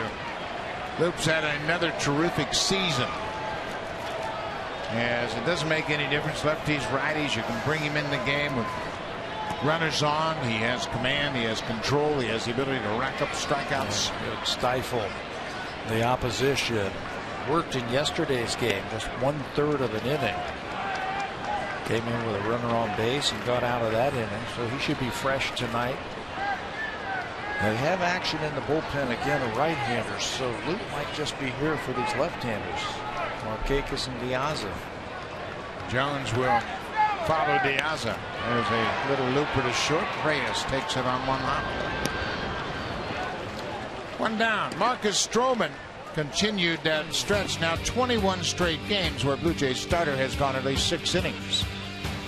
The Orioles touched him up for 2 runs in the first. He scattered 9 hits over his 6 innings, 5 earned runs, walked a couple. Didn't have a strikeout until the 6th, and then he struck out the side.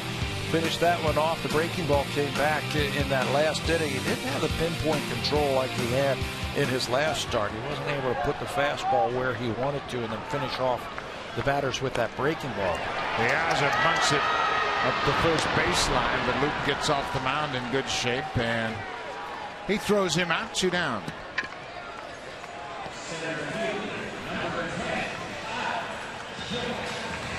So Luke retires the first 2 he's faced, and John Gibbons has a right-hander ready.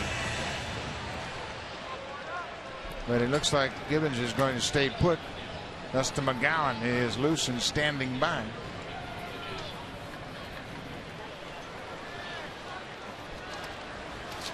Adam Jones is 2 for 3. He has driven 1 in and scored 1.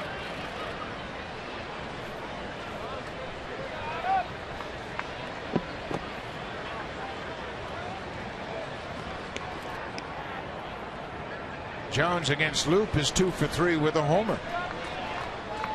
Well, he got the first 2 batters easily.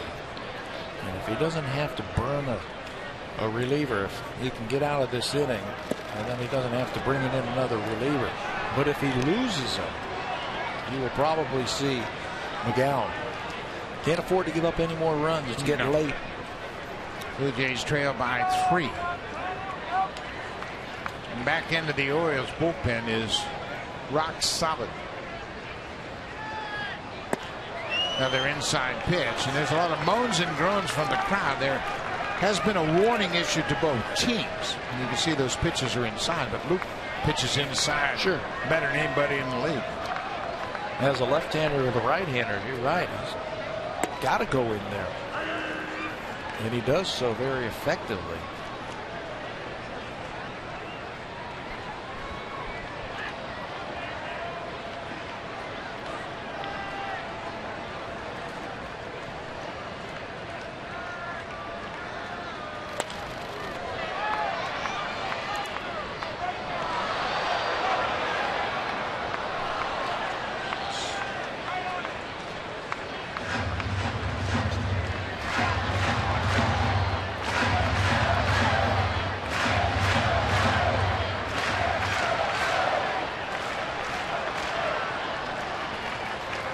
Full count, 2 outs.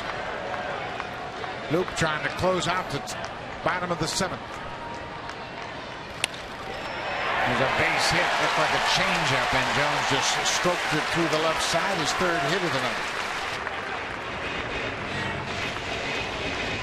So the base hit by Jones will be the end of the night for Luke.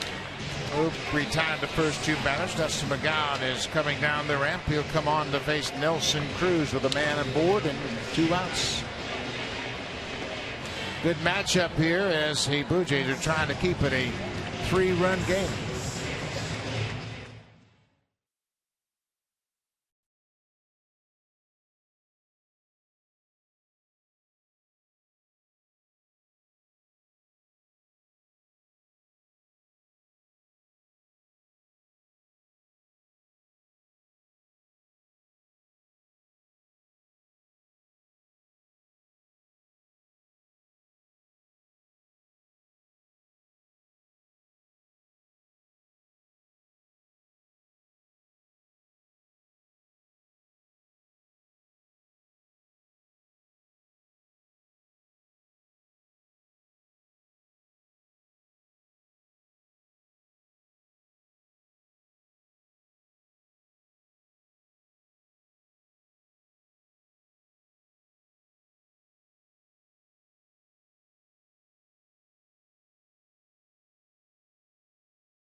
Dustin McGowan worked the 7th inning of yesterday's game. He gave up a couple of hits but did not allow a run. He stranded a pit.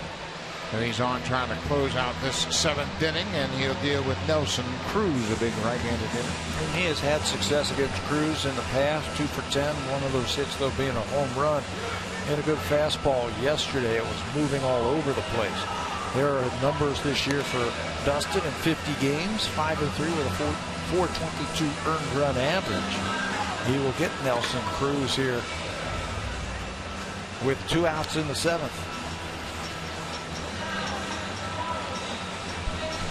So Ted Barrett goes out to talk to any reliever that comes in from this point forward and reminds me, hey, there's a warning in place, so just don't forget that. Nelson Cruz, he has 2 hits. Jones is 3 for 4. Cruz is 2 for 3. They have 5 of the 10 hits for the Orioles. And the guy behind him's been on base 3 times. Steven Pierce. Pierce has 2 hits and a walk.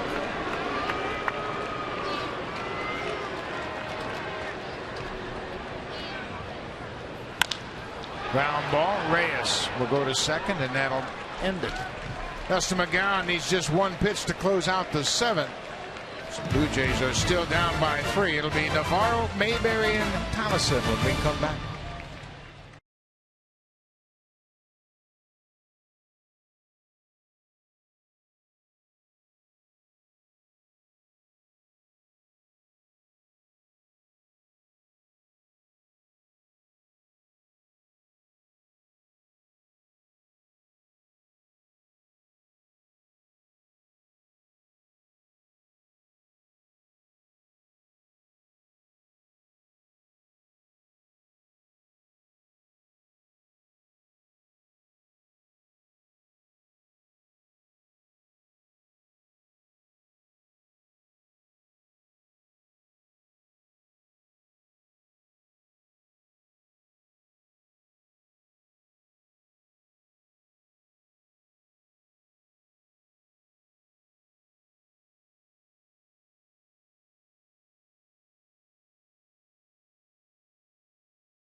anyplacetv.com/sports to get started.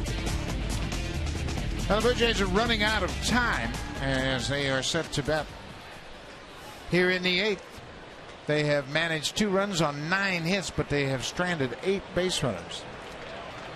Wei-Yin Chen started. He went 5 2/3, gave up 9 hits, 2 earned runs, walked 1, and struck out 6. Brad Brock has retired all 4 batters he's faced since entering the game. A couple of punch outs for Brock, and Chen is in line for the win unless the Blue Jays can mount a comeback right here. They've got a right-hander in there, Brock, and they've got tons of left-handers sitting on that bench.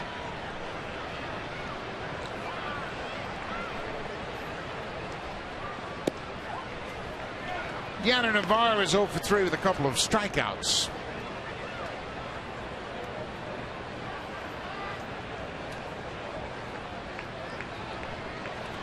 The Blue Jays certainly have enough left-handed bats on their bench. Rasmus pinch hit for Goins in the 6th. You still got Lind. You got Johnson. Anthony Gose entered the game as a defensive replacement. Tolley, Francisco, Kawasaki, Kataris. I mean, they've got all kind of left-handed. A lot of options. Well, this will help right here. 3-0.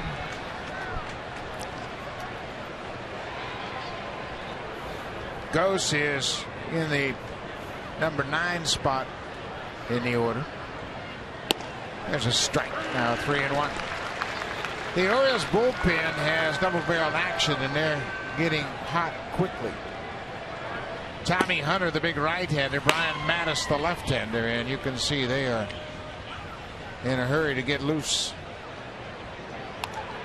Now it's a full count.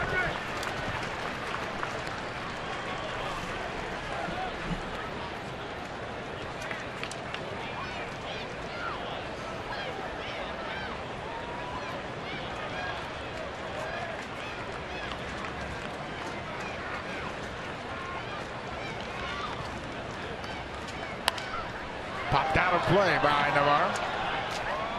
He'll have another pitch. He's got to throw him a fastball right here. He doesn't want to walk him. So look for one right down the middle.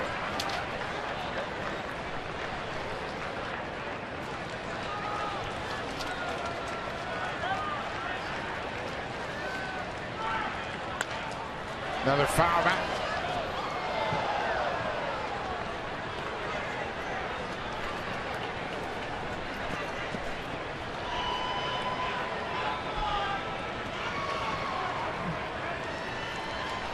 Navarro playing in his 94th game behind the plate. He's had a terrific first year with the Blue Jays.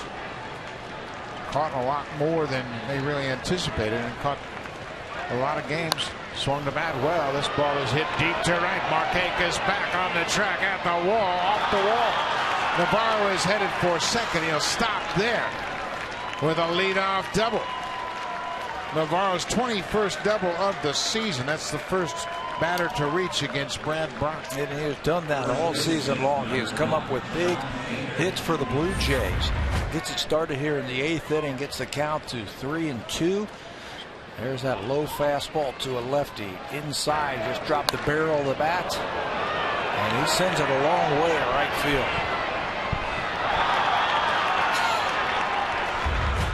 Navarro starts off the 8th with the double that knocks Brad Brock out of the game. Tommy Hunter will come into the ballgame. Mayberry's the scheduled batter, but it looks like he's been called back to the dugout at least to check out the scouting report.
right-hander who began the season as the closer will come into this ballgame. This will be his 55th appearance of the season.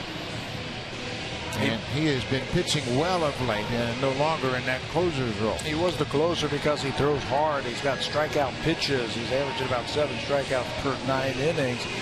He's got 30 more strikeouts than walks. Very hard fastball. Upper 90s fastball with a little cutting action on it. He does have a breaking ball that he can use for strikeouts. You can see he only had 12 walks, and he's going to face a pinch hitter who likes to work the count. Tommy Hunter had a stretch of 17 straight games without issuing a walk. That was snapped September 10th at Boston. Munenori Kawasaki will pinch hit for John Mayberry. And you're right, Kawasaki will make Hunter throw strikes, but Hunter always throws strikes. For Kawasaki, this will be his 9th appearance as a pinch hitter. He's 3 for 8. Got a 270 overall for the season.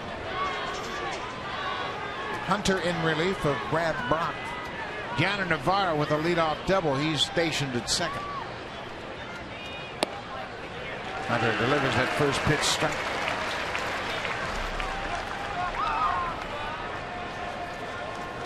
Orioles bullpen lead the American League in saves. They are 4th in earned run average as Adam Lind has grabbed the bat, and he is on deck. Kawasaki has hit .324 in 10 games here at Oriole Park at Camden Yards. And so he has a good vision of this ballpark, and Blue Jays need him to get on base. And he'll work that count. He'll spray the ball around the infield.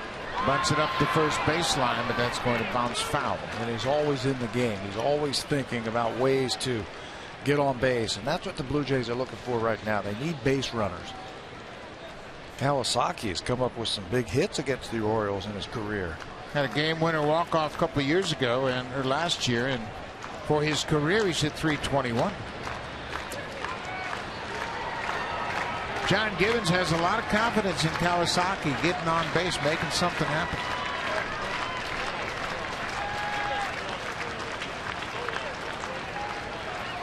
Kawasaki against Tommy Hunter is 4 for 7 with a home run.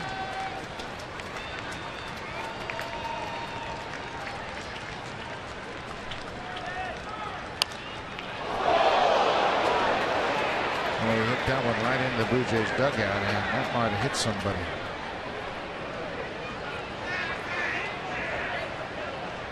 Well, that's the one thing you fear is, even with these screens on these dugouts, those balls rocket into those dugouts. Yeah, the dugouts, they've got screens mandatory now in front of them, and the players will go up and stand there. They're so close. That one looks like it got Steve Tollison. That's Richie Bancells, the Orioles trainer, that immediately came out just in case he was needed across the field. It is Tollison that appeared to have gotten hit. Kawasaki to right. Marquez in, makes the grab. One down. So Adam Lind will come to the plate. Lind had a 3-run homer in the 8th inning yesterday and a home run on Saturday as well. Against a couple of very good pitchers. This one, Boxberger, the hard thrower out of the bullpen for Tampa, and the other hard thrower from the right side, Grant Malfoy, the other way. Good sign when Adam is driving that ball to left field. He comes up with a couple of home runs, and he will get a shot here tonight with a runner on base. Lind 7 for 31 against Tommy Hunter, but one of those 7 hits was a home run. He has been a good pinch hitter. Tollison appears to be moving around, and I imagine it looked like they were tending to his hand more than anything else. One out. Lind takes strike 1. They showed him on the big screen here. Tollison played for the Orioles, so the fans here, very knowledgeable fans, know Steve. And they gave him a round of applause that he was okay. Lind is 5 for 13 as a pinch hitter. He pops this one up on the left side. Hardy going out. Piazza coming in. The left fielder calls for it.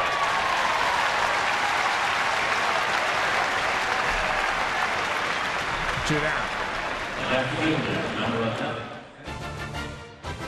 The all-new 2015 Honda Fit. Fit your lifestyle, fit your fun, fit whatever.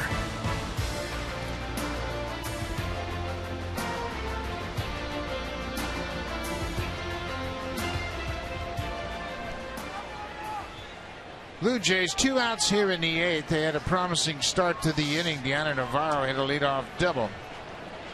The Kawasaki flied out to right. Lynn pops out to left.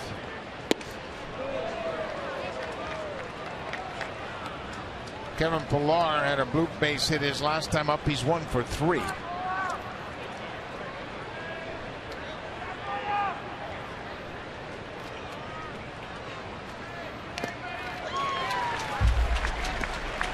That's good breaking ball from a guy who throws upper 90s. You're going to have to recognize it out of his hand quickly. Hunter has been moved into the bullpen a couple of years ago, and his miles per hour went up. Remember him as a starter? I don't remember him throwing this hard. No. He was a starter with Texas. There's a fastball strike. Yeah, we have seen him hit triple digits. And that's what can happen when you take a starter, put him in the bullpen, say, give me 1 inning, give me everything you got. Those miles per hour tick up just a little bit.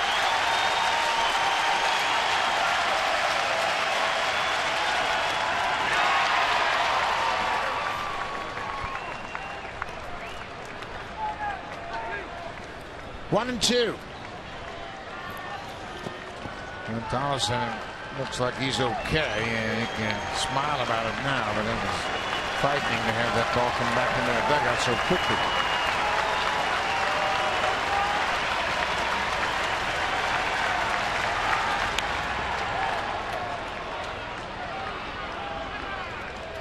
Pillar stays alive. He battled his last time up.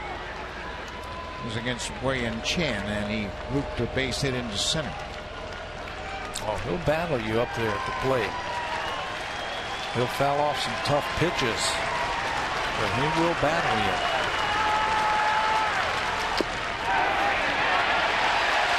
Ted Barrett calls him for the swing. That'll end the inning. Tommy Hunter comes out and retires the 3 batters he's faced. A couple of pinch hitters, and he strikes out Pillar. 5-2 Orioles. Now it's time for Blue Jays.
As we had some fireworks earlier in the game, Alejandro Diaz makes a throw to the plate. Reyes slides in head first, and he gets stepped on by Caleb Joseph. And then he made a contention that Joseph was blocking the plate. And then Marcus Stroman threw a pitch behind Caleb Joseph. And then after the inning was over, he had something to say to the Orioles dugout. And that prompted the manager, Buck Showalter, to come out and tell Ted Barrett that he didn't like the way that Stroman threw that pitch up and in on Caleb Joseph in the 6th, and that was the final batter that Stroman would face, and you can see Showalter is hot.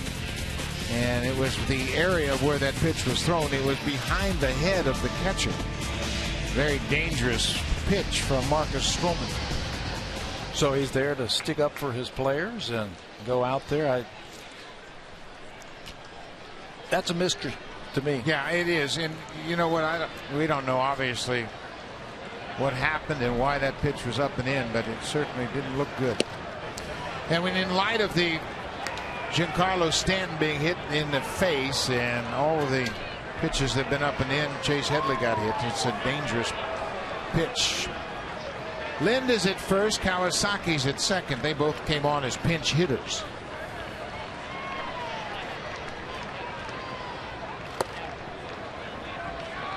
Steve Pearce has had a perfect night at the plate, hitting .294 in his first extended opportunity to play in the big leagues. 17 homers and 41 RBIs. This from a player who was released basically earlier this year by the Orioles. He was released and then re-signed as a free agent because he wanted to stay in the system. Got a 4-game hit streak. They released him 2 days later. They called him up and he was still in town. He hadn't left Baltimore yet. And he said, yeah, I saw where Chris got hurt and I'd love to stay with the Orioles. He takes the walk. Second walk for Pearce tonight.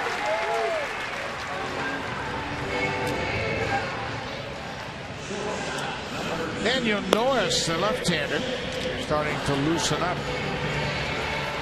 Norris has appeared in 2 games, a total of an inning and a third. Still have those lefties back-to-back. Kelly Johnson, Ryan Flaherty. One batter away. Brett Cecil worked in yesterday's game, so he might not be available here.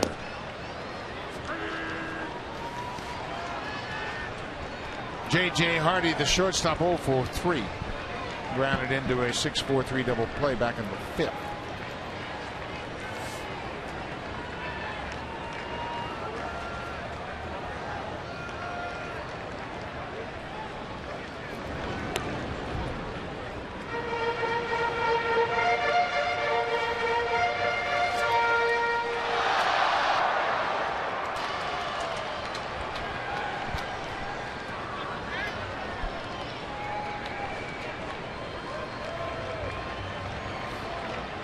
Oh, 1. Fly ball into center. Ghosts moving over. He's got plenty of room. He makes the catch. Hardy's retired. He's 0 for 4 tonight. Orioles have 10 hits. Blue Jays have 10 hits. Biggest difference in this game, left on base. Blue Jays have left 9 and the Orioles just 5. Blue Jays have had many opportunities and going back to the first inning. They got 3 straight hits the Blue Jays did off the starter Wei-Yin Chen, and then Chen struck out Valencia and Navarro and got Mayberry to fly out. Got a nice defensive play from Nick Markakis, who made a sliding catch to save at least 1 run in that situation. Blue Jays haven't been able to combine hits with base on balls, which is always a good combination for them. Tonight, the Orioles have only walked 1 batter. So the Jays, they still had their chances, but there could have been a lot more if they could have worked in a few walks. The Orioles pitchers have been on a roll, much like the Blue Jays pitchers.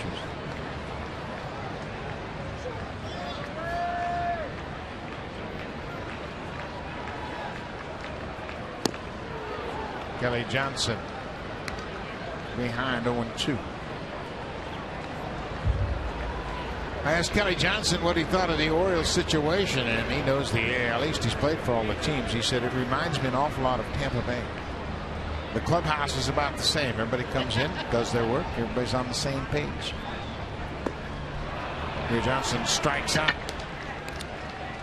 2 down. Now it's time for the drive of the game, brought to you by the all-new 2015 Honda Fit. Fit your style. Fit your fun. Fit whatever.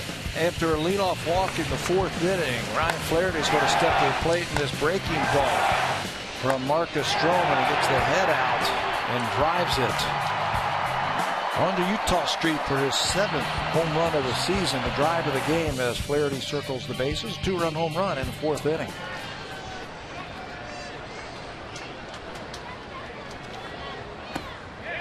He went around. McGowan jumps ahead 0-1.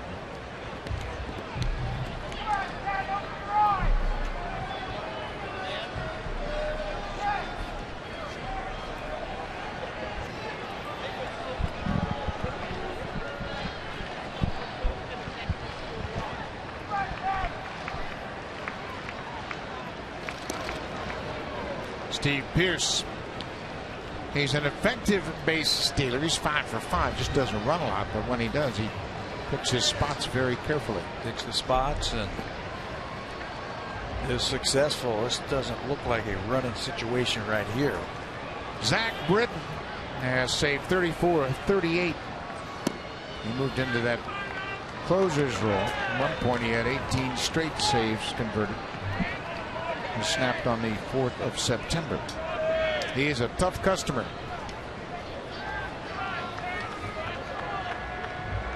One and one to Ryan Flaherty, the Orioles' second baseman.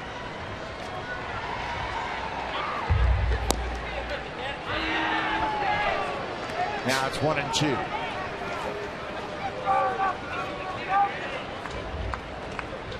Looking ahead to the top of the 9th. Anthony goes as the scheduled batter, then back to the top of the order, Reyes and Bautista.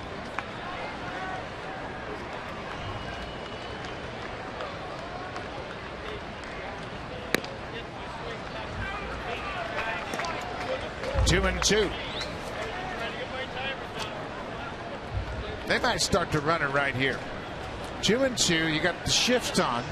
Going to be a challenge to determine who's going to cover. Kawasaki still moving around at second. There he goes. Cut on and fouled off. His sense that it was a good opportunity for the Orioles to start to run it. The middle infielders were a long way from second with this shift. And right now, the pitcher, Dustin McGowan, he's not thinking about that runner over there at first base. He's trying to finish off the batter. Ryan Flaherty at the plate with 2 strikes, and he wasn't even looking at Pearce at first base. Pearce walked off, took off. Bounced in the dirt. Now Pearce will be off. It's a full count with 2 outs. Caleb Joseph on deck, the catcher.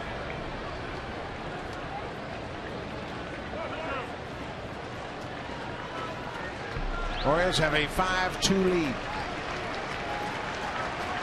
Trying to reduce their magic number to clinch the AL East to 1. There goes Pearce.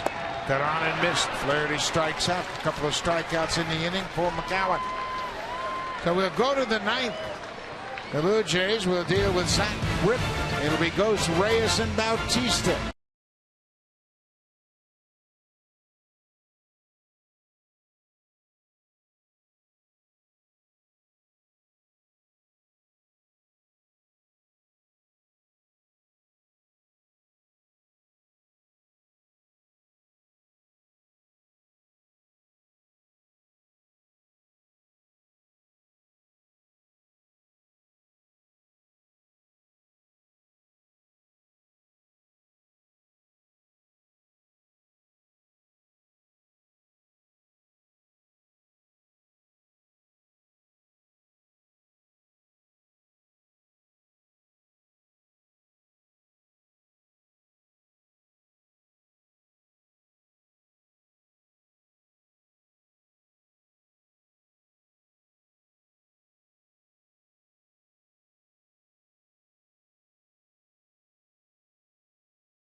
East Ontario and West, it's connected with Ken Reed and Ivanka Osmak. And how about a little more baseball action on Pacific?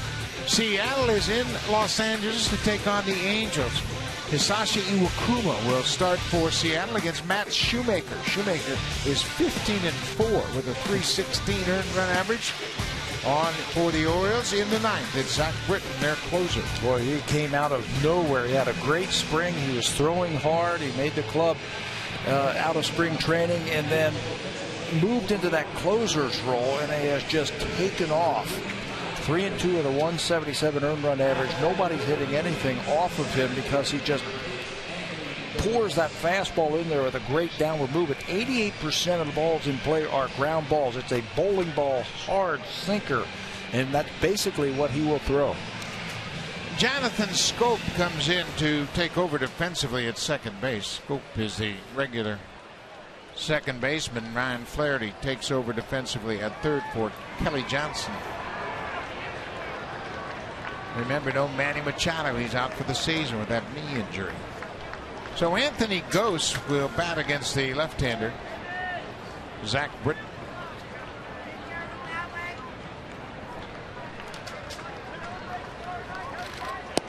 First pitch strike. There it is right there. Hard downward sinker. It's very tough to get that ball up in the air.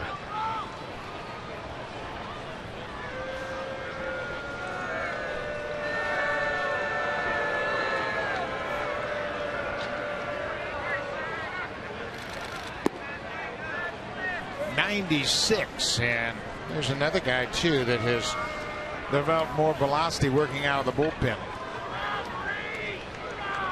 34 saves. He's up to 71 in the third innings. He's only given up 4 home runs all season long. Matters hitting just .178. Another sinking fastball hit on the ground. Pierce flips to Britton. One down. Now it's time for a preview of what's coming up next on Connected. Here's Ken Reed and Ivanka Osman.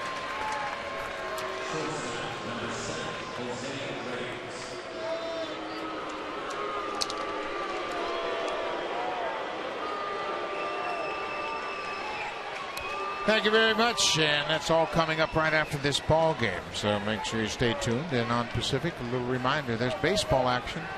Seattle's in Anaheim to take on the Angels. Jose Reyes has had a good night. He's 2 for 4.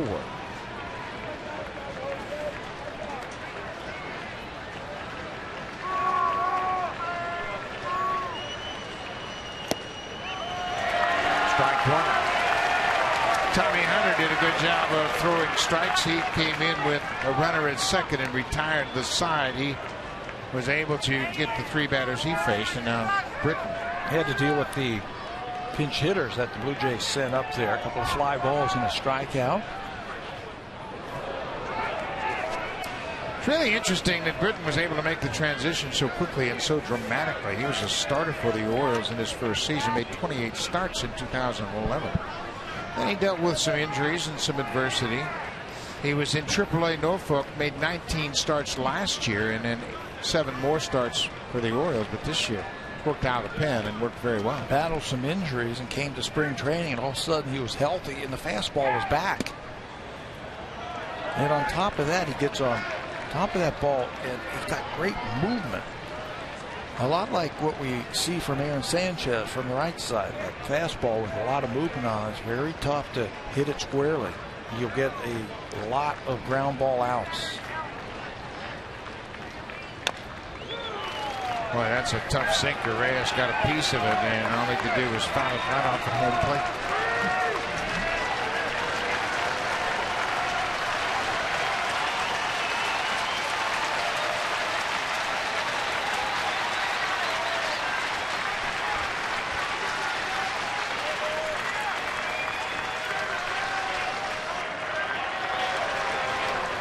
Two and two. Reyes trying to keep the Blue Jays alive here in the ninth. Another sinker and another foul. A lot of times in the past, what batters would do when they would face a pitcher like this, who's got that great sinker, is they would move up in the box to try and catch it before it would drop like that.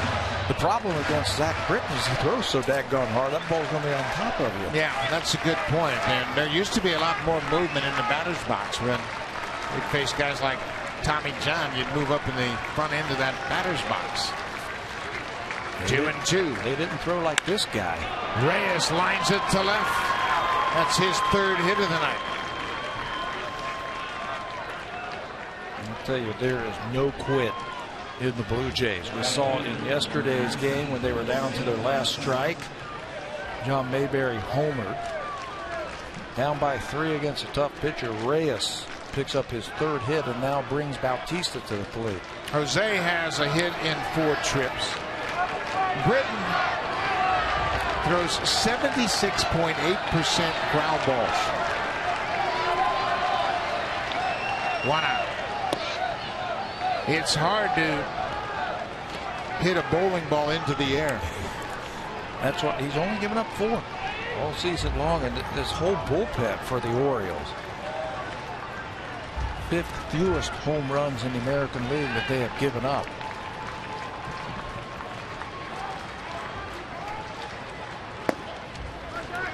Well, Bautista, he'll force him to throw a strike. He's got a terrific eye at the plate. Tell you what, this is not a batter you want to pitch around or be careful with right now. He does not represent the tying run. I think you got to go right after him. I think Jose knows that.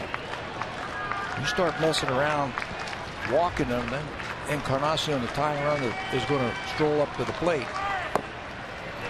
Well, you're right about that. Encarnacion is on deck, and Bautista has a 3-0 count. Blue Jays need another base runner.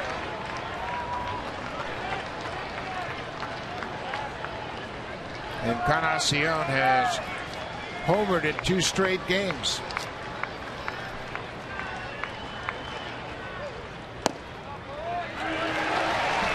Three and one.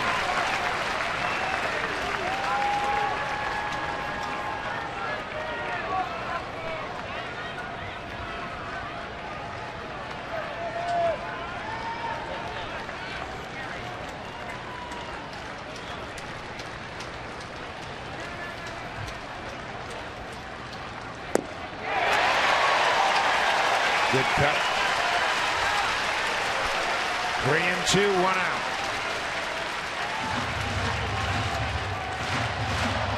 Encarnacion waiting on deck. Tonight he's 2 for 4. He is 2 for 6 against Zach Britton.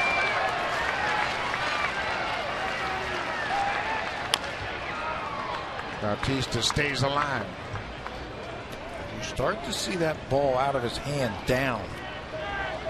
You have to be disciplined enough to lay off of it because it's going to drop out of the strike zone. When you see that one about belt high, that's the one that you got to go after.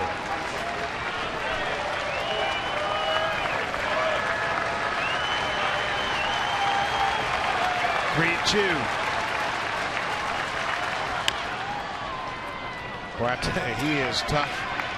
Look at all those pitches. Oh, down bottom of the zone. Bautista is a terrific low ball hitter. We have seen that time and time again. And the harder, the better. Yeah, this is a classic matchup for sure.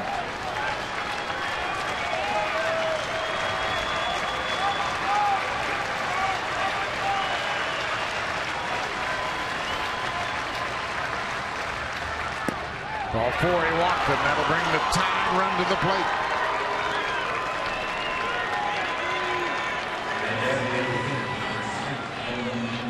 Mentioned Encarnacion against Britton is 2 for 6, and the Blue Jay fans have the rally caps on here.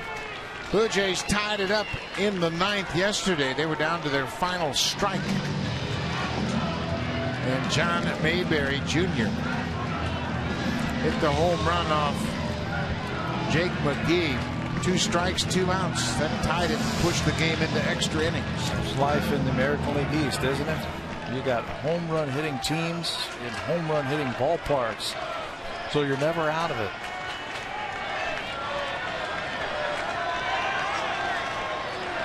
I think Edwin's got one thing on his mind right now. It's something up. That was up, but too high.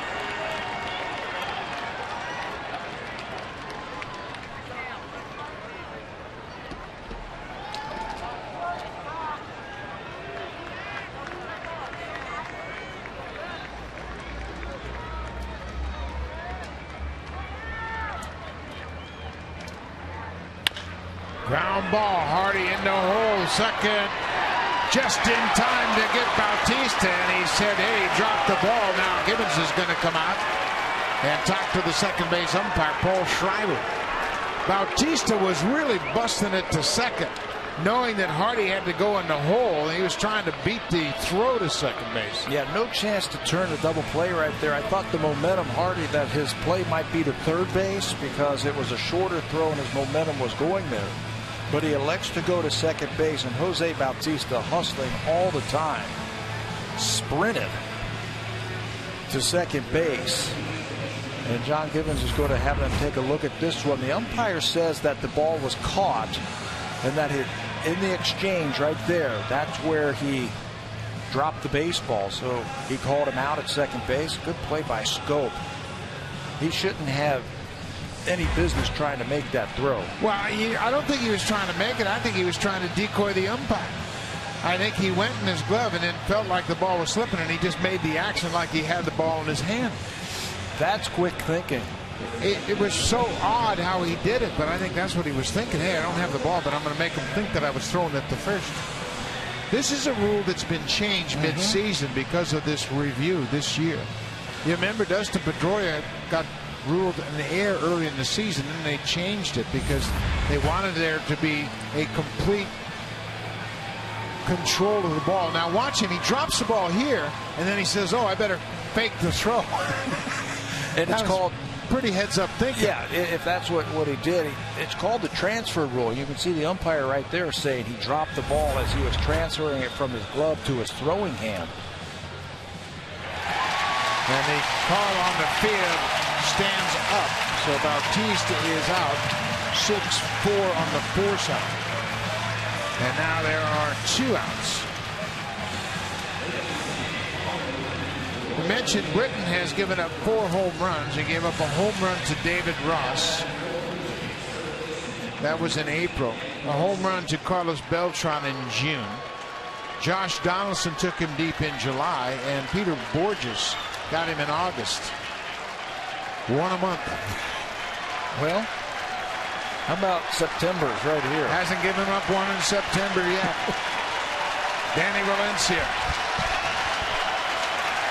Danny has an RBI. He had a single in the 5th to drive it around.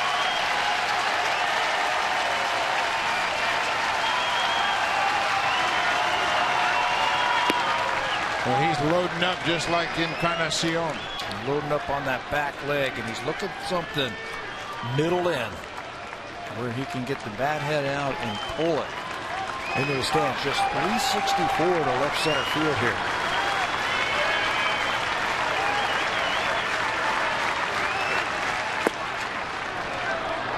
Britton has only given up 1 home run to a Blue Jay, and that was to J.P. Arancibia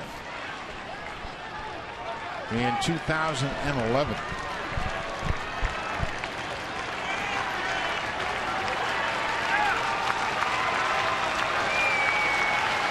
Two and 0.